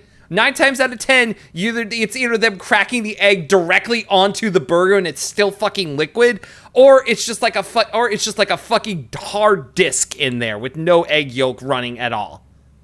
Listen, we are animals. We should be getting sloppy and messy with our food. That makes it taste better. And if you're like, I agree. I fucking agree, but not in this case. Nah. I think you're wrong. I'm sorry. Well then, all right. Then our paths will diverge at this point. Guess we have to kill each other now. I guess we have to kill each other right now. Okay, bye folks. All right, next email. Question, bitches. My fellow art hoes. Critique is an important part of growing and learning. Get her! Yeah. Being able to take critique with grace is a massively important skill, but not all critique is valid or constructive, and sometimes people will just say something for the sake of saying anything. What's a truly heinous critique you received? From a teacher or fellow student? Alternatively, if someone's already asked something similar, what's the most valuable thing you learned in art school? Besides, don't go to art school. Hi, geek. So I already said my worst critique was which was the poor drawing skills, no sense of design. Yeah. Still fucked up, honestly. Yeah, so we did kind of like talk about critiques here, but like, what is like the most valuable thing you learned in art school? Let me ruminate for a second. Yeah. You can take a moment with that. Because I know for sure it's not anything like a professor said or anything. No, absolutely not. Like, you professors make a bunch of money. Why would they say something useful? You know what actually is like one of the more heinous critiques I ever heard of that didn't involve me. So I mentioned briefly the industrial design like part of of my college. Yes. And how like there was like automotive design and everything. Since it was the early 2000s, that meant everyone did their art on paper. And everyone had to use like really expensive like Prismacolor markers and everything to do their designs, and had to use rulers and like drafting tables and everything. There was no like CAD or anything of the sort to be used to make corrections or anything like that. There was a teacher who was known for his critiques. Like, people would hang up their drawings like in the hallway for critique, and he would take a big red marker and draw all over them and X out all of their stuff if it was bad and tell them to go back and do it again. Oh, that is unforgivable. These are drawings that literally would take like weeks to do because they had to be so fucking precise. And he would just trash them with a marker and just be like, do it again. I hope that person is having a wretched fucking existence after doing that. Mm-hmm. So many teachers, professors seem to pursue that field to be cruel to people for money. Yeah, you can't get away with that shit in a public school, so go to college where you could be an asshole and be overpaid to do it. They couldn't make it in the field they wanted to, so they're teaching and then making their failures your problem. God, there were a lot of like teachers like that where it was like they couldn't like in their field. It's like they can't you say it's like they couldn't make it in their field, and it's like some of them did make it, but like the work wasn't there, which is something we're all too familiar with, honestly. Oh, yeah. And sometimes you have to take up teaching in order to make ends meet. And there were two types of people who did that. The people who did that and were humble about it, and the people who did that and had a fucking chip on their shoulder about it. Yep. And this guy definitely had a fucking chip on his shoulder about it. God. All right. So you've had time to think. What's the best advice you got in art school? Valuable thing you learned? Most valuable thing I learned is I guess I'll just keep it in the context of film because that's what I went to school for. But watch movies all the time. All of them. It doesn't matter. Good, bad, the latest blockbuster, a fucking bootleg you found in your dad's attic, doesn't matter. Watch it all the time. Also, when making art, I'm of the belief that the tools don't really matter. Like, you made a fucking amazingly moody and emotional short film with a Game Boy camera. So, like, fanciest equipment does not equal better art. It's always going to be you that gives it that something extra. I couldn't fucking agree more. Like you absolutely should engage with like whatever art you're doing. You should engage with like other people who are working in the same medium. Mm-hmm. Because like people will inspire you in both positive and negative ways. And yes. Also you will learn things about it. Like I guarantee you there will be a time where you will look at something someone else did and you'll be like, I didn't know you could do that. I didn't know you could fucking do that. And then that's how I got into film. I fucking saw Marble Hornets and was like, I've never seen anyone do something like that before. Holy shit, how do I do this? It was Marble Hornets that did it? It was. Damn. I watched Marble Hornets freshman year of high school and then was like, I'm gonna make film my personality. Fuck yeah. Oh, hold on, I gotta read this from hell. My graduation speaker was Roman Coppola, and that fucker gave us a recipe for a pasta sauce and said, invite people like you like over and make them this dish in collab. I'm furious he was so right. Oh! Yeah. Oh, that sucks, but that rules. Yeah, no, I mean, okay, all right, but I'm gonna fucking I'm gonna do the art school analysis of this because we're talking about it right now. So who gives a shit? All right, what he's saying with that is like it's like the reason he did that is because like it's about connecting with other people and connecting with your other artists. You connect with other artists, you have a common interest, and you will learn from each other. You will teach things to each other, and you have this common bond of art. That's why all of us loser ass VTubers keep gravitating towards each other, because we all love this stupid medium that we've picked to express ourselves. We all love being anime women on the internet. True. God. I mean, the biggest, we've said it before, but like the biggest thing you get out of art school is the community and absolutely getting to know other people and learning how to network and stuff. Because this could just be me beating myself up, but as someone who has a hard time making those connections and networking, it's like I feel like I probably would have had a job by now had I been better at networking, had I reached out to more people, had I, done all that shit. Because the way you get jobs in any creative industry, maybe any industry ever, is through who you know.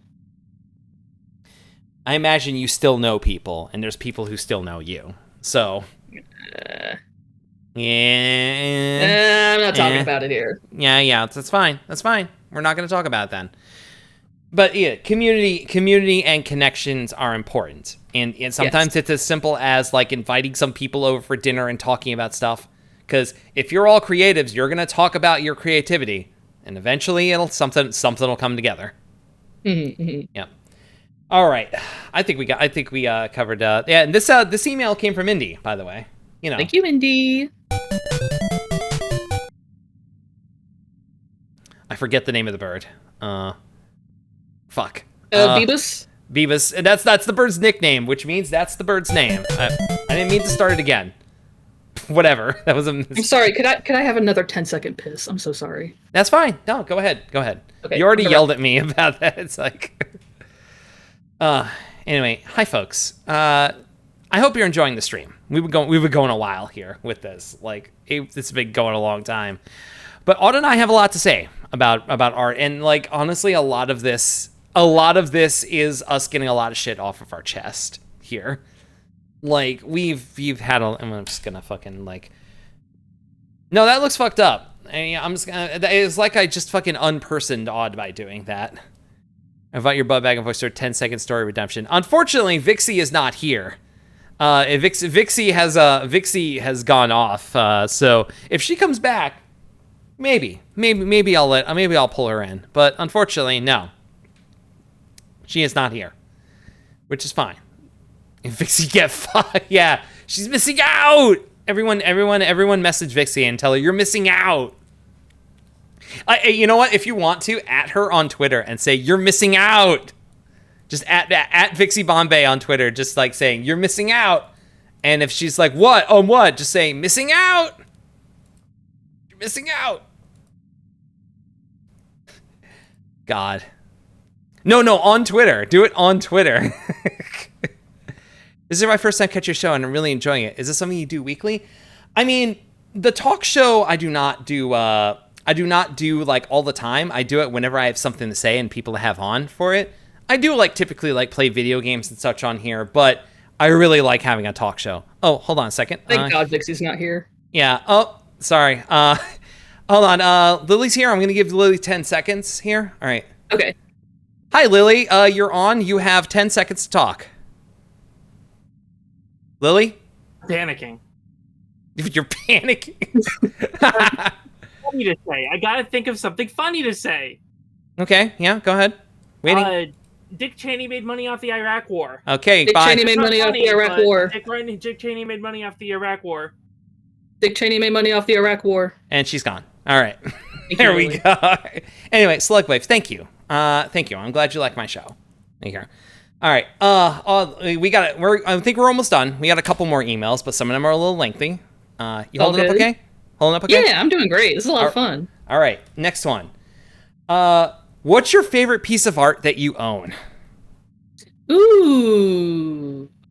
Ooh, let me consult my walls. I mean, I kind of know which one it is for me because I'm looking at it right now.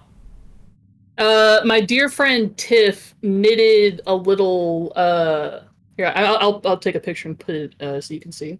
Okay, I'm gonna. But knitted a little tapestry of like two people like hugging, and then they pinned a little lesbian flag pin in the middle of it. Aw, And that's really cute. yeah, I Aw. like it because it was made by one of my friends, and it's gay, and so I love it. I'm All right, I'm taking a photo of mine. I put it at like a Dutch angle because like I didn't want my reflection like in it. Which means I gotta like fucking post in Discord so I can grab the file or send it through like fucking Dropbox or whatever the fuck ever it was. Oh, that's so cute. Oh, that's so Yeah. cute. Can I put this on screen? Yeah, you can put it on screen. All right, cool. Do I need to crop it or anything or? Nah, go for it. All right, so here we go. This is what Odd has. Of course it's huge. Of course it's huge. Let me Oh, big. Here we go and fit to screen. There we go. That's really cute. That's really cute. Here. Yeah. Odd, You can see where Patty Mel tried clawing at it and pulled out some of the stitches, but yeah, Patty does that shit. Oh, hey, yo. Yeah. So this is my favorite thing. So a bunch of my friends like got together and got me this for my birthday. It is an actual animation cell from Dirty Pair. That's fucking cool. That's really cool. I need to put it in a better frame or something, but like, and this is literally from the transgender episode. No, that's fucking sick. Yeah, like it. Yeah, Dawn, it is. Dawn knew. Yeah, Dawn knew. Yeah. No, like this. Let me get this out of here. But yeah, this is like right next to my desk, like here. So I just snapped a photo of it. But it is a frame from Dirty Pair. That's really cool. It's because it's at a weird angle. It's because it's at a weird angle, so it looks a little distorted. But it is not. Trust me. Iconic ass jacket. It is like the only episode where she wears that fucking jacket. It's like the most conservative Kay has ever dressed, honestly. So, but yeah, that is my favorite piece of art that I own. Fuck yeah. I want to own more art. I want to find like local artists and like buy paintings from them because that You would be should, cool. absolutely. Yeah. All right. I'll close those up. All right. Here we go. Ashley, crown off. If you managed to get the career you wanted after art school, and Ashley Miami, TMC, registered trademark, was a wholly owned product of Corporation Inc., who would your VTuber persona be instead? All right. Yeah, I just had to go ahead and take that off for a second here. Crown off. Yeah, crown offs are realistic. I have no idea what the fuck my VTuber persona would be if it wasn't Ashley here. But also, like, if Ashley Miami is wholly owned by a product of Corporation Inc., corporate Ashley Miami would be about 1/3 the size of what this bitch is right now. That bitch would be skinny and symmetrical. Let me tell you. Ooh. Yeah, that's what she would be. I mean, like it would still be a space themed character. I think that's what I think it would be. It would be like a character that I came up with for like another TTRPG that I played.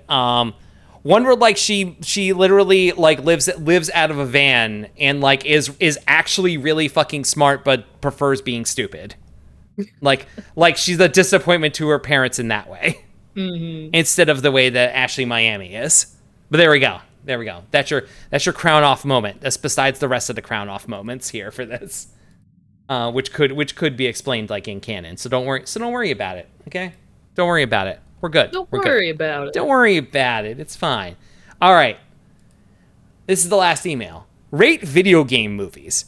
Oh, boy. Hey, Ashley and Odd. I know Odd mainly covers film-related content while you're mostly video games, so why not combine the two? Because that has always worked really well. I'm aware you probably haven't seen most of these, so you can rate them based on anything you know / if you would actually watch it. As usual, Geek in the Shell. All right. Fuck yeah, let's go. Yeah, no, we're gonna look at some fucking fucked up movies here. All right. Specifically, this is an art school thing. We had to study the Mortal Kombat film franchise in The entire thing? Yes. Oh my god. Movies, TV, digital. We had to it was a whole thing for class. Jesus anyway. Christ. Anyway, first one. But first, which of these announced movies are you most excited for? Space Channel 5, Eternal Champions, Duke Nukem, Metal Gear, or Gravity Rush? Which one? Odd? My Yeah? I'm gonna say Metal Gear, and I cannot talk any more about it on stream. Okay. All right. Eternal Champions, because that's a fighting game nobody remembers, so it's probably gonna suck ass, honestly. Duke Nukem will be terrible in a completely different way, honestly. But I feel like if Duke Nukem is terrible good, positive, or terrible negative, either way, it fits. What if Duke Nukem becomes a really deep introspective thing about the character where he realizes that he can't be a 90s tough guy anymore, and he actually he becomes a feminist, but decides that you could be a feminist and be cool about it. I don't know if I care that much. Yeah, no, that's true. I just want to see him punch things. That's true. I just want to see things explode. This is frat boy Odd coming out here. Yes. You're just driving Doug Huggum for that Metal 64 bit. Oh no. Legendary doing the Duke Nukem one, so it'll be bad probably. All right, cool. All right, but actual movies here. Super Mario Brothers. I actually really liked this as a kid, so I was surprised to find out how hated it was. But seemingly public opinion has turned around on it somewhat. Have you seen this movie? I have not. I very much need to. Yeah. Everyone's saying that this movie kicks ass. So the thing with this movie is that as a straight up video game adaptation, terrible. It is not accurate to the games at all. As a really fucking weird sci-fi movie, kick ass, top to bottom. Absolutely kick ass top to bottom. If they could have made this movie without the skin of it being a Nintendo property, I think people would have liked it a lot more, honestly. So in terms of a video game movie, how much does it matter it being a quote unquote faithful adaptation versus being a good movie? For me, it's just got to be a good movie, as far as I'm concerned. But also, this came out when I was 8. So so it's I was more it's not Mario, you know? Mm-hmm. I was more concerned with getting the Slurpee cup and then being it's not like Mario. I don't know what's up with this. Yeah. I used to play King Lear, Bob Hoskins promoting the movie. I do love how Bob Hoskins did the movie for his kids, but he fucking hated it the whole time. Less. Yeah. I will say that this movie, you know what? Actually, you know what's the answer to that question, Odd? Because if you say, oh, it's if you want a movie that's an accurate adaptation of the video games, you watch the animated Super Mario Brothers movie. If you want a good movie, you watch this one. Yes. That's what it comes down to. Big Bertha was an awakening. Yeah, actually. Yeah, I'm just gonna Google real quick. Yeah, Big Bertha, Super Mario Brothers movie. Yeah. Super Mario. Yeah. Super fucking Mario, Rihanna. Yes. Yeah, there it is. Yep. Mm-hmm. Yep. Gay. Understood. Gay. I'm pointing at you. Homosexual. Gay. Word I can't say on stream. Thank you for being responsible. All right. Mm-hmm. Next one. Final Fantasy: The Spirits Within. I think this is my first exposure to the franchise. Steve Buscemi was in this. James Woods. What? Donald Sutherland, the actress that played Roz in Frasier. Square intended to make the character of Aki Ross into the world's first photorealistic computer animated actress, with plans for appearances in multiple films in different roles. Had a planned budget of $70 million, ended up costing $137 million. It grossed $85 million. I have read about like the computer actress, which like looking back at all that shit is so fucking funny now. Yeah, honestly, people just be reinventing Hatsune Miku even before Miku existed. Yeah. So the spirits and rocks. I saw this movie, but also I was like 16 when I saw the movie, and I was not paying attention. So, you know. Again, I haven't seen any movie ever. I haven't seen this one. I feel like Nyari has some sort of anecdote. What do you mean you haven't seen any movie ever? Yeah, I'm just kind of winging it this whole time. That's true. The virtual actress was on the cover of Maxim. They made a bunch of like bikini like pics of her. Jesus. Yeah. Wasn't horrible, but was it something I want to see again all the way through? I remember distinctly thinking the plot sucked in it. But also if you think about it, the main character like of Aki Ross is like kind of gender with it, honestly. Kind of androgynous, and like looking back at it now, maybe I was intimidated about that in a way that I wouldn't interrogate until much later in life. I don't know. You know? I don't know. One of those things you see and you're like, I hope this doesn't awaken anything in me. I mean, I didn't think that at the time, but now I'm looking back, I'm like, all right. Yeah, all right, yeah. This whole thing smacks of gender. That is basically my entire life up until 2016. I've told you that, like, my first Halloween costume ever when I was in kindergarten was a witch, right? I don't think so, but now you have. Yeah. So it's so like the clues were there from the fucking start. All right. It just took me a while to fucking find them. Yeah. Next movie.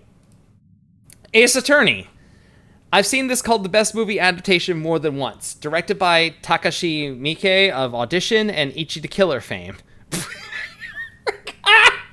A rough adaptation of chapters 1, 2, and 4 of the first game. It goes ham on the comedy special effects.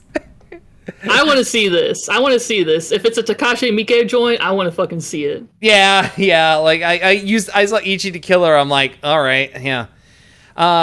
Fancy stream you got here. Thank you, SSF the Gamer.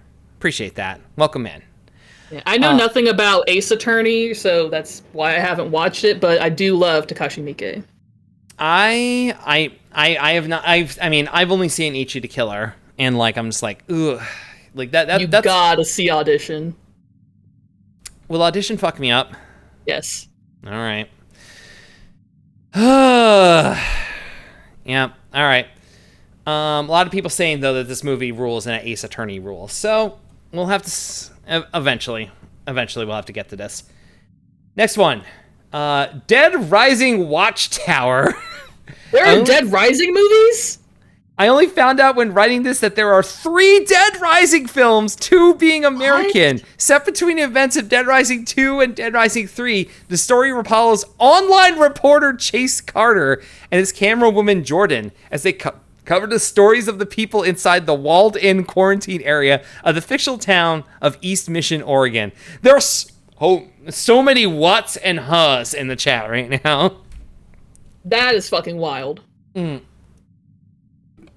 no, I need some water, otherwise I might have hiccups. Hold on. Stall for time. Quick. Okay, I'm stalling for time. This is actually a bad way to stall for time just by repeating the same thing over and over, but I'm nervous. 2015 release? Really?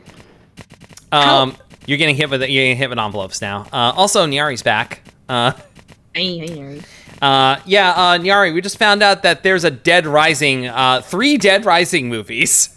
So, Vixie, we're watching this. I just want you to know. Yeah, Juliet's right. Vixie Discord movie nights win. Absolutely. True. That's a good idea. Can I watch it too? Can I watch it too? I don't know. Can you? Bitch.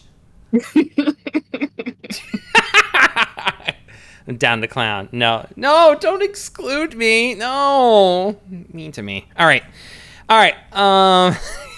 What a discovery. The King of Fighters. Jesus Christ. I need to include the second movie picture so you can see Rugal, same actor as Darth Maul and Toad in X-Men, with Vice and Mature. King of Fighters is a tournament held in an alternate dimension. When contestants aren't issued challenge, they enter the tournament via a special Bluetooth headset. Mai Shiranui and her boyfriend Iori Yagami attend a private unveiling of 3 relics at a museum in Boston. Rugal Bernstein storms into the exhibit and steals the 3 relics, uses them to disappear into a dimensional portal to awaken the mythical entity known as the Orochi, which grants him limitless powers. Alright. As someone who has played a lot of King of Fighters, a lot of things wrong with the plot here. A lot of things wrong with the fucking plot here. As someone who has never played King of Fighters or seen this movie, please explain. Okay, so listen. Mai is not boyfriends with Iori. Iori is an emo kid who grew up to be an emo adult. And also, Mai's boyfriend is Andy Bogard, as much as we don't want that to be the case with it. Rugal, this is not what Rugal looks like. Rugal looks like a dude in a fucking tuxedo with a beard and is really smug all the fucking time. Not like whoever this shit fuck is here. Andy Bogard, like Terry? Yeah, and Andy Bogard, Terry Bogard's brother, is like practically engaged to Mai Shiranui. Yes, thank you for getting the Andy facts in there. Thank you. Doing push-ups instead of banging my hot girlfriend Bogard. Yes, that is exactly what happens in Fatal Fury, the motion picture. Rugal is what happened to Burt Reynolds if he had the power of 1,000 suns. God. But yeah, like the whole thing about entering the like the way King of Fighters works is literally like you get an envelope with a wax seal in the mail, and it's like you're invited to the tournament. Get 2 other people to be on your team. And then people do that, and they enter the King of Fighters tournament. It's not whatever the fuck they're doing with this. By the way, based on the best, if you have to put based on the best selling like thing like on your box art, your movie's fucking bad. Yeah. Every fucking time. Based on the best selling book, best selling video game or something. No, that is the kiss of death for your fucking movie. God. Who's the guy that Iori is gay for and mad about? That's Kyo! Why isn't Kyo in here? Those 2 are homosexuals. Top to bottom. Did it sound like I was going to just say homo and not sexuals afterwards? A little bit. A little bit. Homersexuals. Yes, thank you, Hammy Bone. Anyway. Sorry. That was more Toad than Marge. Yeah, no, don't do this. Opinion emergency. I was trying to change my expression. I didn't want to do that. Opinion emergency. God. Did you mean the top to bottom pun or... You know what? Yeah, I did. Kyo and Iori are the dudes on the DVD cover. No, they're not! No, they're not! Who the fuck are these guys? I'm not even... Okay. It's this... Listen, in the debate of like, accurate movie versus good movie, this better be a good fucking movie, because it's not fucking accurate. God. All right. Next one. Oh God, Hammy was pointing out the fire hands. Jesus. Street Fighter: The Legend of Chun-Li. Andy makes a Lego exactly according to directions, then disassembles it and puts it away. Bogard. Yeah, that's Andy. I like to think of this as a sequel to Smallville. Geek, really hell of an opening. Completely insane thing to say, Geek. Completely insane thing to say. Great lead-in. All right. Chun-Li moves from San Francisco to Hong Kong with her family. There she learns wushu from her father, businessman Chang, who is abducted by Shadaloo.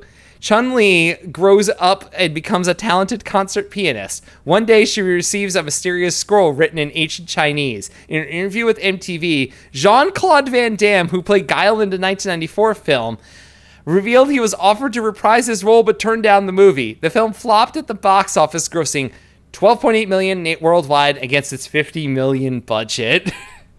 Yikes.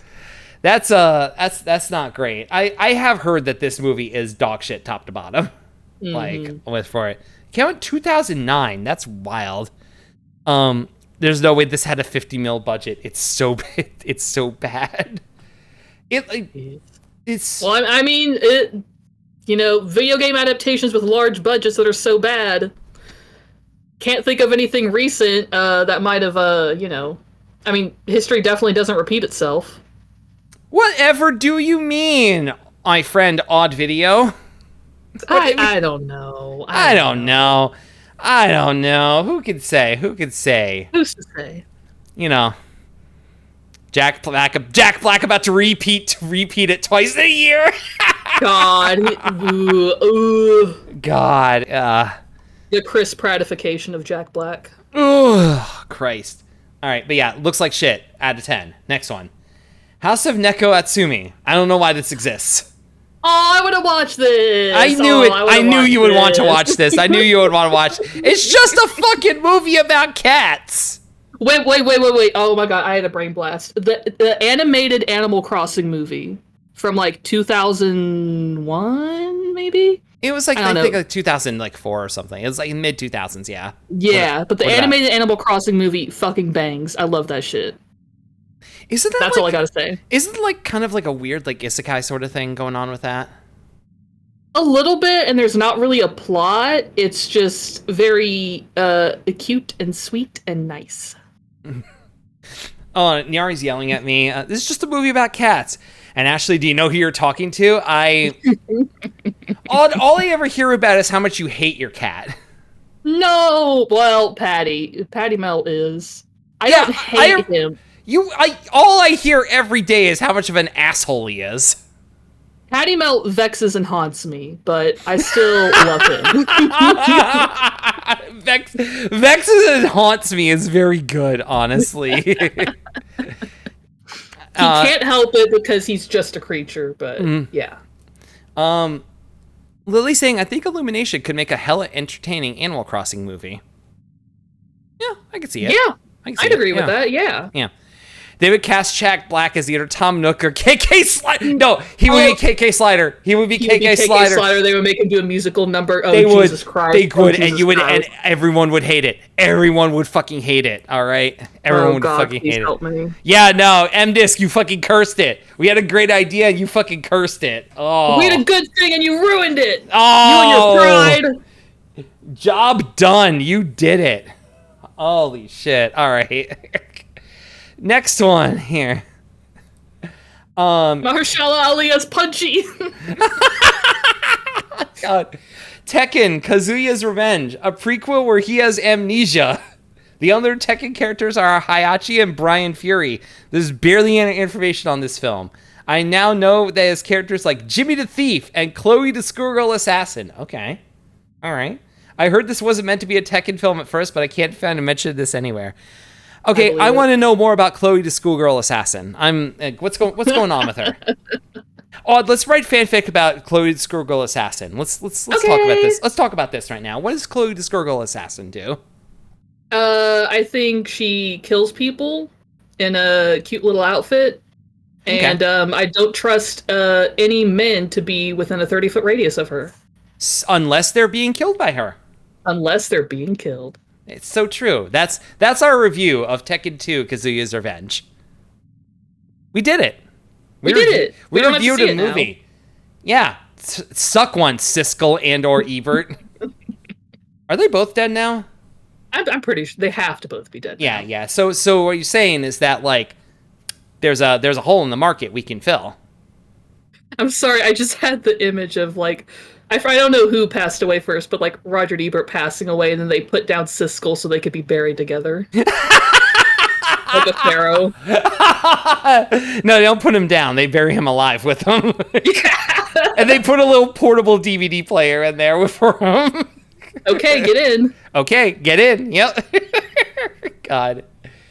DOA. Nyari mentioned this before. I didn't say anything because I knew this was coming. Yeah. This movie is kind of great. Don't listen to the haters. Kasumi, Tina, Christy, and Helena team up to save Ryu Hayabusa, but it was a trap to steal their moves on AI sunglasses to sell to the CIA. Kevin Nash plays bass. Okay, I need to see this. Yeah, no, you know what? I do want to see this. Nyari and AOL both marking out hard for this fucking movie. Same with Kian. Yeah. Based from Mega Man. I see this movie as much as John Wick 1. That's saying something. His best role since Super Shredder. Okay, well, I gotta fucking see it then. Dudes rock. Oh, did you see the tagline on here that says, they have looks that kill? Ugh. I loved hearing that side just now. Oh my god. Yeah, see, this looks like trash, parentheses affectionate. Like, yes, I want to see this. Yeah, I will gladly see this thing. Girly movie night, maybe? Yes, absolutely. Yeah, we'll work it out. All right. Blood Rain the Third Reich. Oh boy. What do you mean they let Uwe Boll make 3 of these? Like the previous Blood Rain films, Blood Rain the Third Reich received mostly negative reviews. The Blood Reich. Well, we know what we saw what we saw. Blood Rain the Blood Reich received mostly negative reviews from critics. I wonder why. Main criticisms were towards the acting, script, and Boll's direction. What? What? Come on. No way. Listen, I'm not a fan of Uwe Boll, but I do appreciate how he will challenge you to fight him in the ring if you don't like his movies. That's true. I respect that. That's true. That's true. The only thing I respect about him. The only thing I respect about him is he will fist fight you about literally for any of his movie. What do you mean not from Uwe Boll? What do you mean? What do you mean not from him? The Rise of Hitler's Vampire Legion and One Who Will Destroy Them. If it's not from him, who's it from? I will not criticize Uwe Boll. I saw what he did to Low Tax. Yeah, who's still alive? Who's alive between the two of them? Oh, Nyari? This one? This one? The Blood Reich, Blood Rain 3. This one? Oh, not bad criticism. The Blood Reich. And we really just like, all of us just mentally just overrode it to Third Reich. Yep. Jeez. Just, all right. All right, yeah, we know what you're fucking doing. All right. I will not be watching this movie. Alone in the Dark 2. Another case of how are there more than one of these? Standalone sequel to Uwe Boll's 2005 film Alone in the Dark, featuring an entirely new cast and a story that is unrelated to the original film, and new director. YouTube critic James Stephanie Sterling reviewed the film along with Conrad Zimmerman on their podcast, remarking that the film was terrible enough that it was hard to believe there could be worse films. I want to see this. Yeah, this is, you said before, watch movies. Well, let's watch this movie. Let's watch this fucking piece of dog shit. This, Are You Still Afraid of the Dark? The tagline is very good on there. That is a really fucking good tagline. Yeah. Top selling movie. It made 12.7 million, bombed hard. God. Oh, I remember that podcast. I have not heard this podcast. Maybe I should. Like, what is, God. What, okay, this box art here, it looks like a fucking bargain bin GameCube game. It does. An impressively bad movie is a fantastic compliment / insult. You want to watch this shit? Yeah, I do. Yeah. That tagline belongs on Nickelodeon movie. I mean, yeah, like, because of Are You... Oh, yeah, that's right. Are You Afraid of the Dark literally got a revival a few years ago. It sure did. Was it any good? I didn't see it. I didn't either. Did you see the original ever? Yes, but not since I was small, and also I was more of a Goosebumps kid. I get that, yeah. It looks like a fan-made Photoshop. Like it's an X-ray of a rib cage, but there's claws, and then there's teeth in the middle. Aren't you scared? No, I'm not scary. scared. I'm not scared. No, shut up. I'm not scared. Did you see House of the Dead 2? I did on the fucking Sci-Fi Channel. Absolute dog shit. Shout out to the Sci-Fi Channel. Shout out to the Sci-Fi Channel, honestly. We did not need 4 Sharknadoes. No, we did not. We did not. No, I think the first one covered it, but you know how it goes. Anyway, it's that what people are confused by the mouth coming out of the ribs. Anyway, Onichiban Bar. I always mispronounce this thing. In the year 20XX, a mysterious scientist discovers a way to bring back the dead. Only turns one town to a zombie-infested hellhole. But when the world falls into ruin, only one woman, her trusty katana and sexy bikini, can save them. Some of the newer games in the series are so close to being actually good. Babes, blades, and bikinis. What more do you want? What more do you want, Odd? Nothing. I mean, you sold me. I want to see this movie. Yeah, no, this movie looks like it sucks. Like, and yeah. Play Onichibara like ZZ, thank you. Are those games all in the United States, or are they all imports? This movie... Nyari has seen this movie. This movie fucks. Fuck the haters. All U.S. released. Well, shit. Okay. We might need to play a dog shit... a dog shit, like, zombie bikini game. Hell yeah. All right. Tokimeki Memorial. This got a movie? Although the movie carries the same name as the game series, the actual film has nothing in common with it except for the main heroine's name, which is Shiori Fujisaki. But yeah, like this is the most like a what followed by oh like I've seen. Yeah. Oh. Juliet with the sigh. Aw. Can't have shit. Shiori Fujisaki is not real. God, that cuts hard, dude. That cuts hard. Everyone's boner just droops sadly. No. God. All right. See. All right, next. I think, yeah, this is the last one. I recently learned Pixels. I recently learned the end of this. Cubert turns into a human woman, and one of the guys has baby Cuberts with her. So I want that to remain the only thing I know about this. I did see that clip on Twitter, and I was disturbed. There's a clip.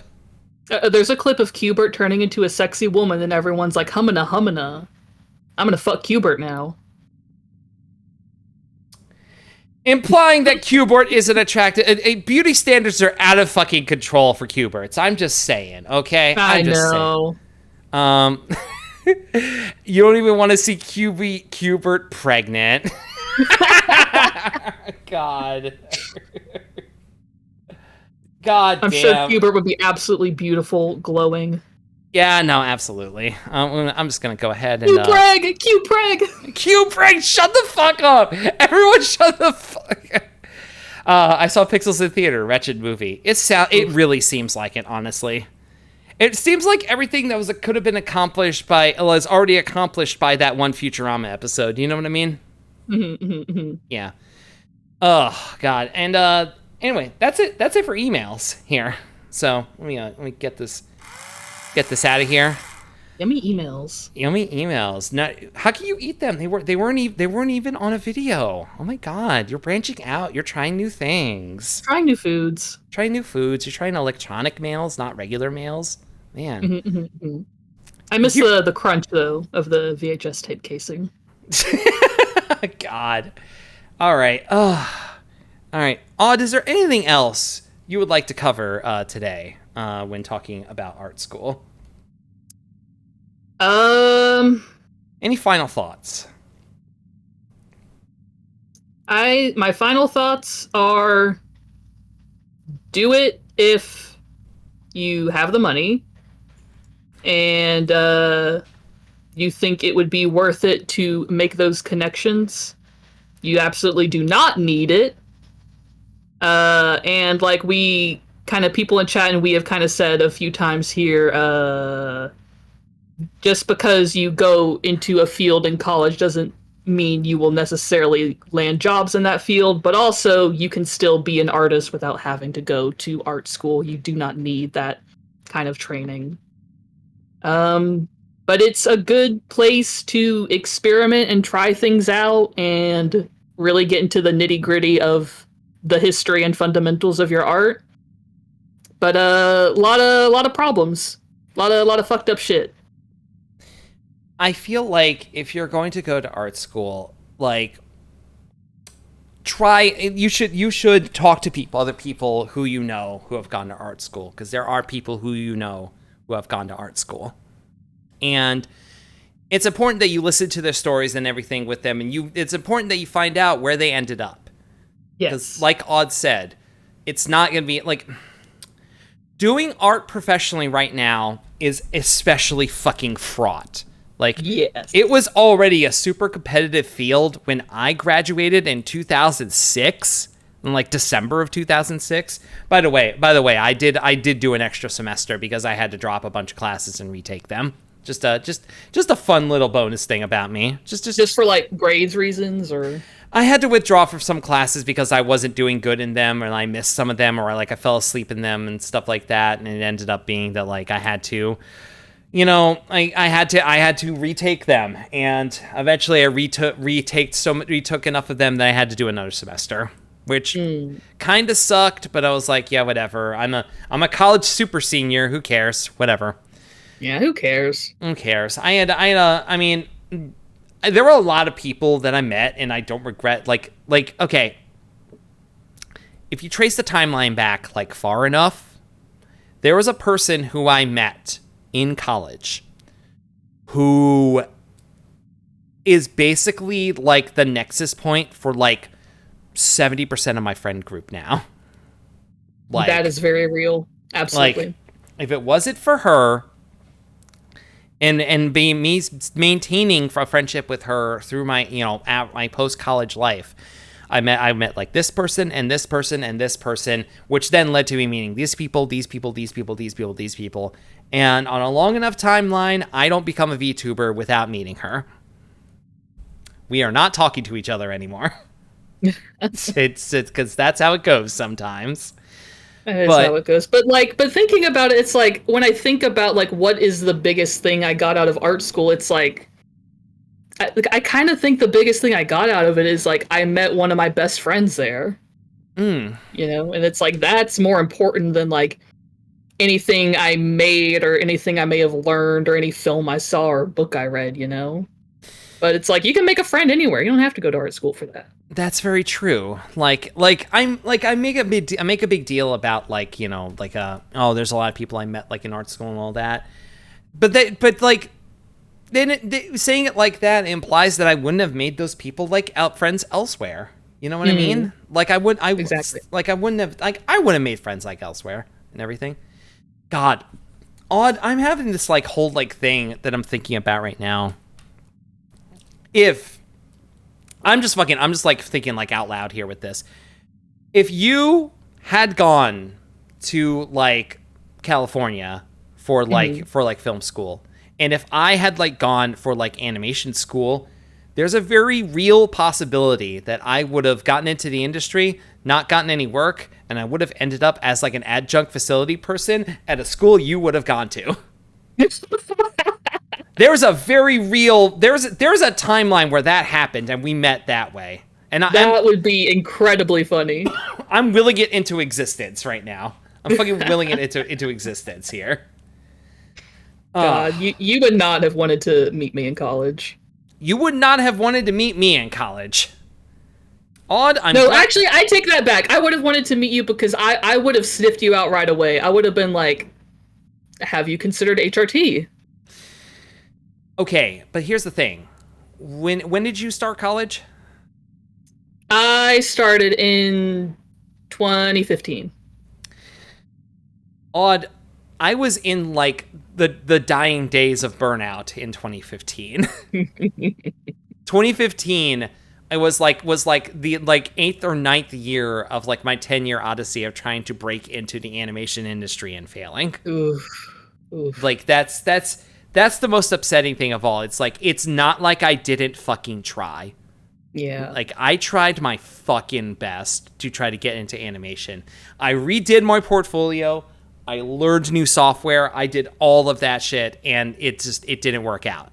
And I had to throw the towel in. I had to throw in the towel because I was just burnt out, unhappy, going nowhere, and they basically didn't like. I've said this plenty of times. I basically didn't make art for like 3-4 years. Like I did like little things like here and there, but it was like I was basically like giving up on art in that time period. And I'm really thankful to have found it again. But that is why like I am in this very specific kind of art like here. And Sorry. No, please. No, this is just a general comment. I do appreciate this thing about our friendship, which is I feel like I'm living that right now. I'm in the middle of my 10 years of trying to break in and banging my head against the wall. And you're sort of watching and, heckling me as I do so. Not heckling. You're actually being very supportive and encouraging. I mean, but it's odd. I'm being supportive and encouraging because I didn't have anyone being supportive and encouraging for me. ow. I know. Like I basically was just a. We had a fucking tender moment there, and Vixie fucking hit the recycle in there. Classic Vixie moment. Classic Vixie moment. But no, like I really like the kind of you can't be genuine. No, but like for real, like you are welcome. No, but what it was is that like basically the people I had like around me, they were all like in the same boat as me.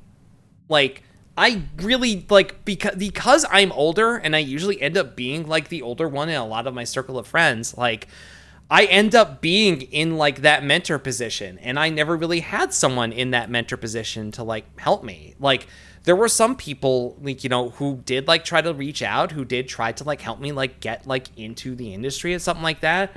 But there's only so much they could do. Like I want to be clear. I needed a lot more help outside of art, okay?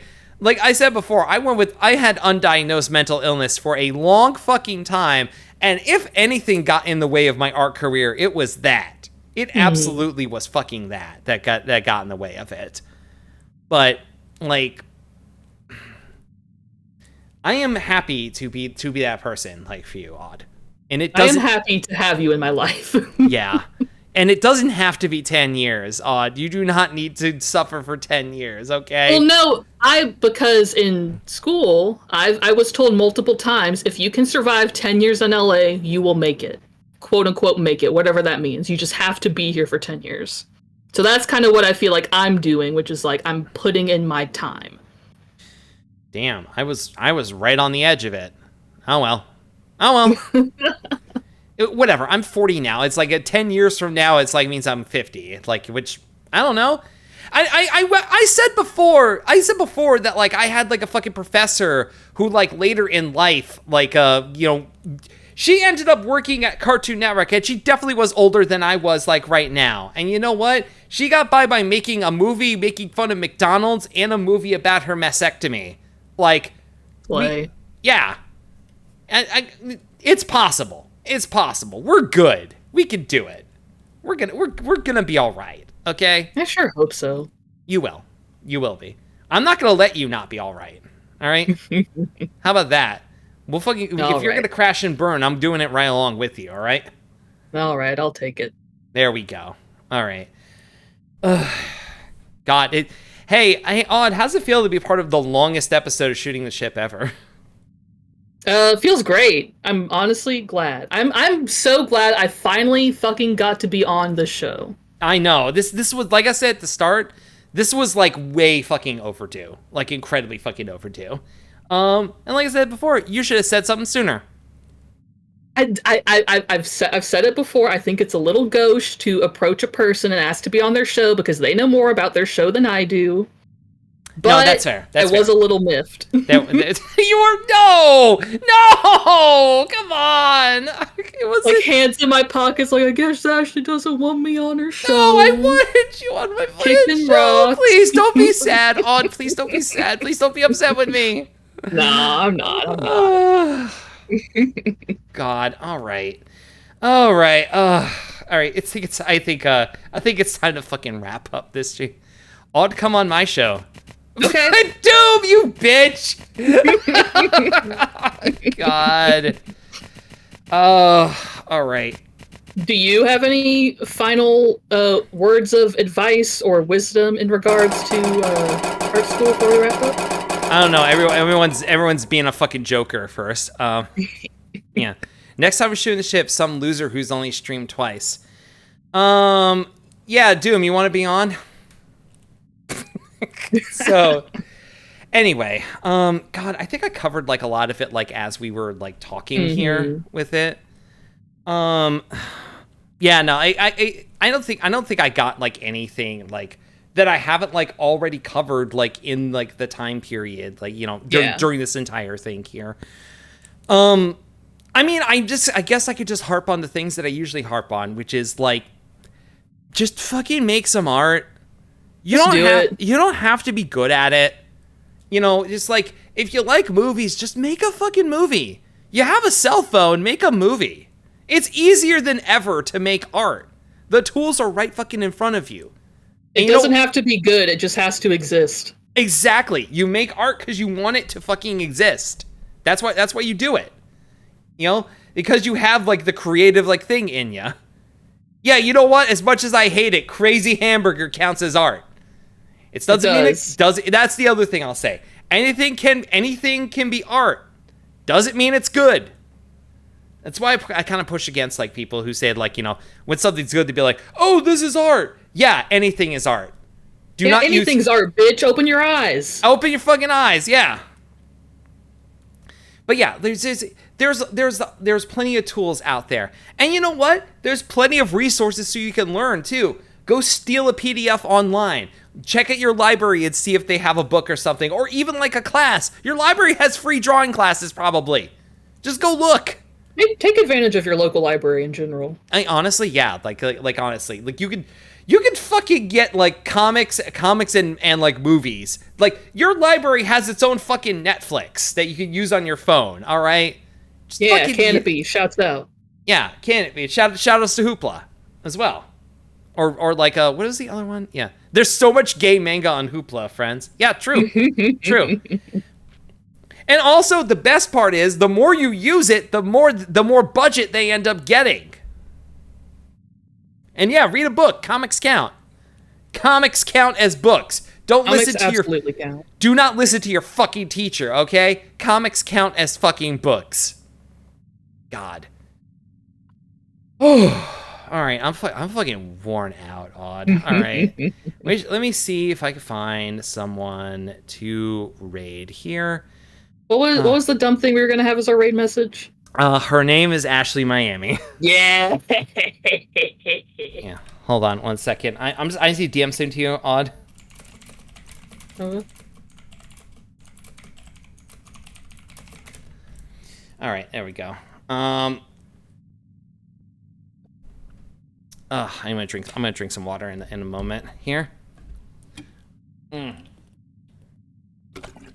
All right. So let me go find some place to raid here. Oh, I found your girlfriend. Where? Your girlfriend's on your stream team channel, so. Really? Yeah, no, she's there right now. Sam the Silky. She left me? She left you. She left you for Wow. Sonic the Hedgehog. This is so fucked up. This is so fucked. SMH. SMH my head. Oh my god. SMH my damn head. Wow. Okay. But yeah, no. So we're gonna raid the Raw Team channel, who's doing an affiliate push, and Sam the Silky is on right now playing a Sonic Adventure 2 randomizer. Fuck yeah. And also with like crowd chat control as well. So many. That's gonna be fun. Yeah, it is. Many women leaving for Sonic the Hedgehog. Yeah.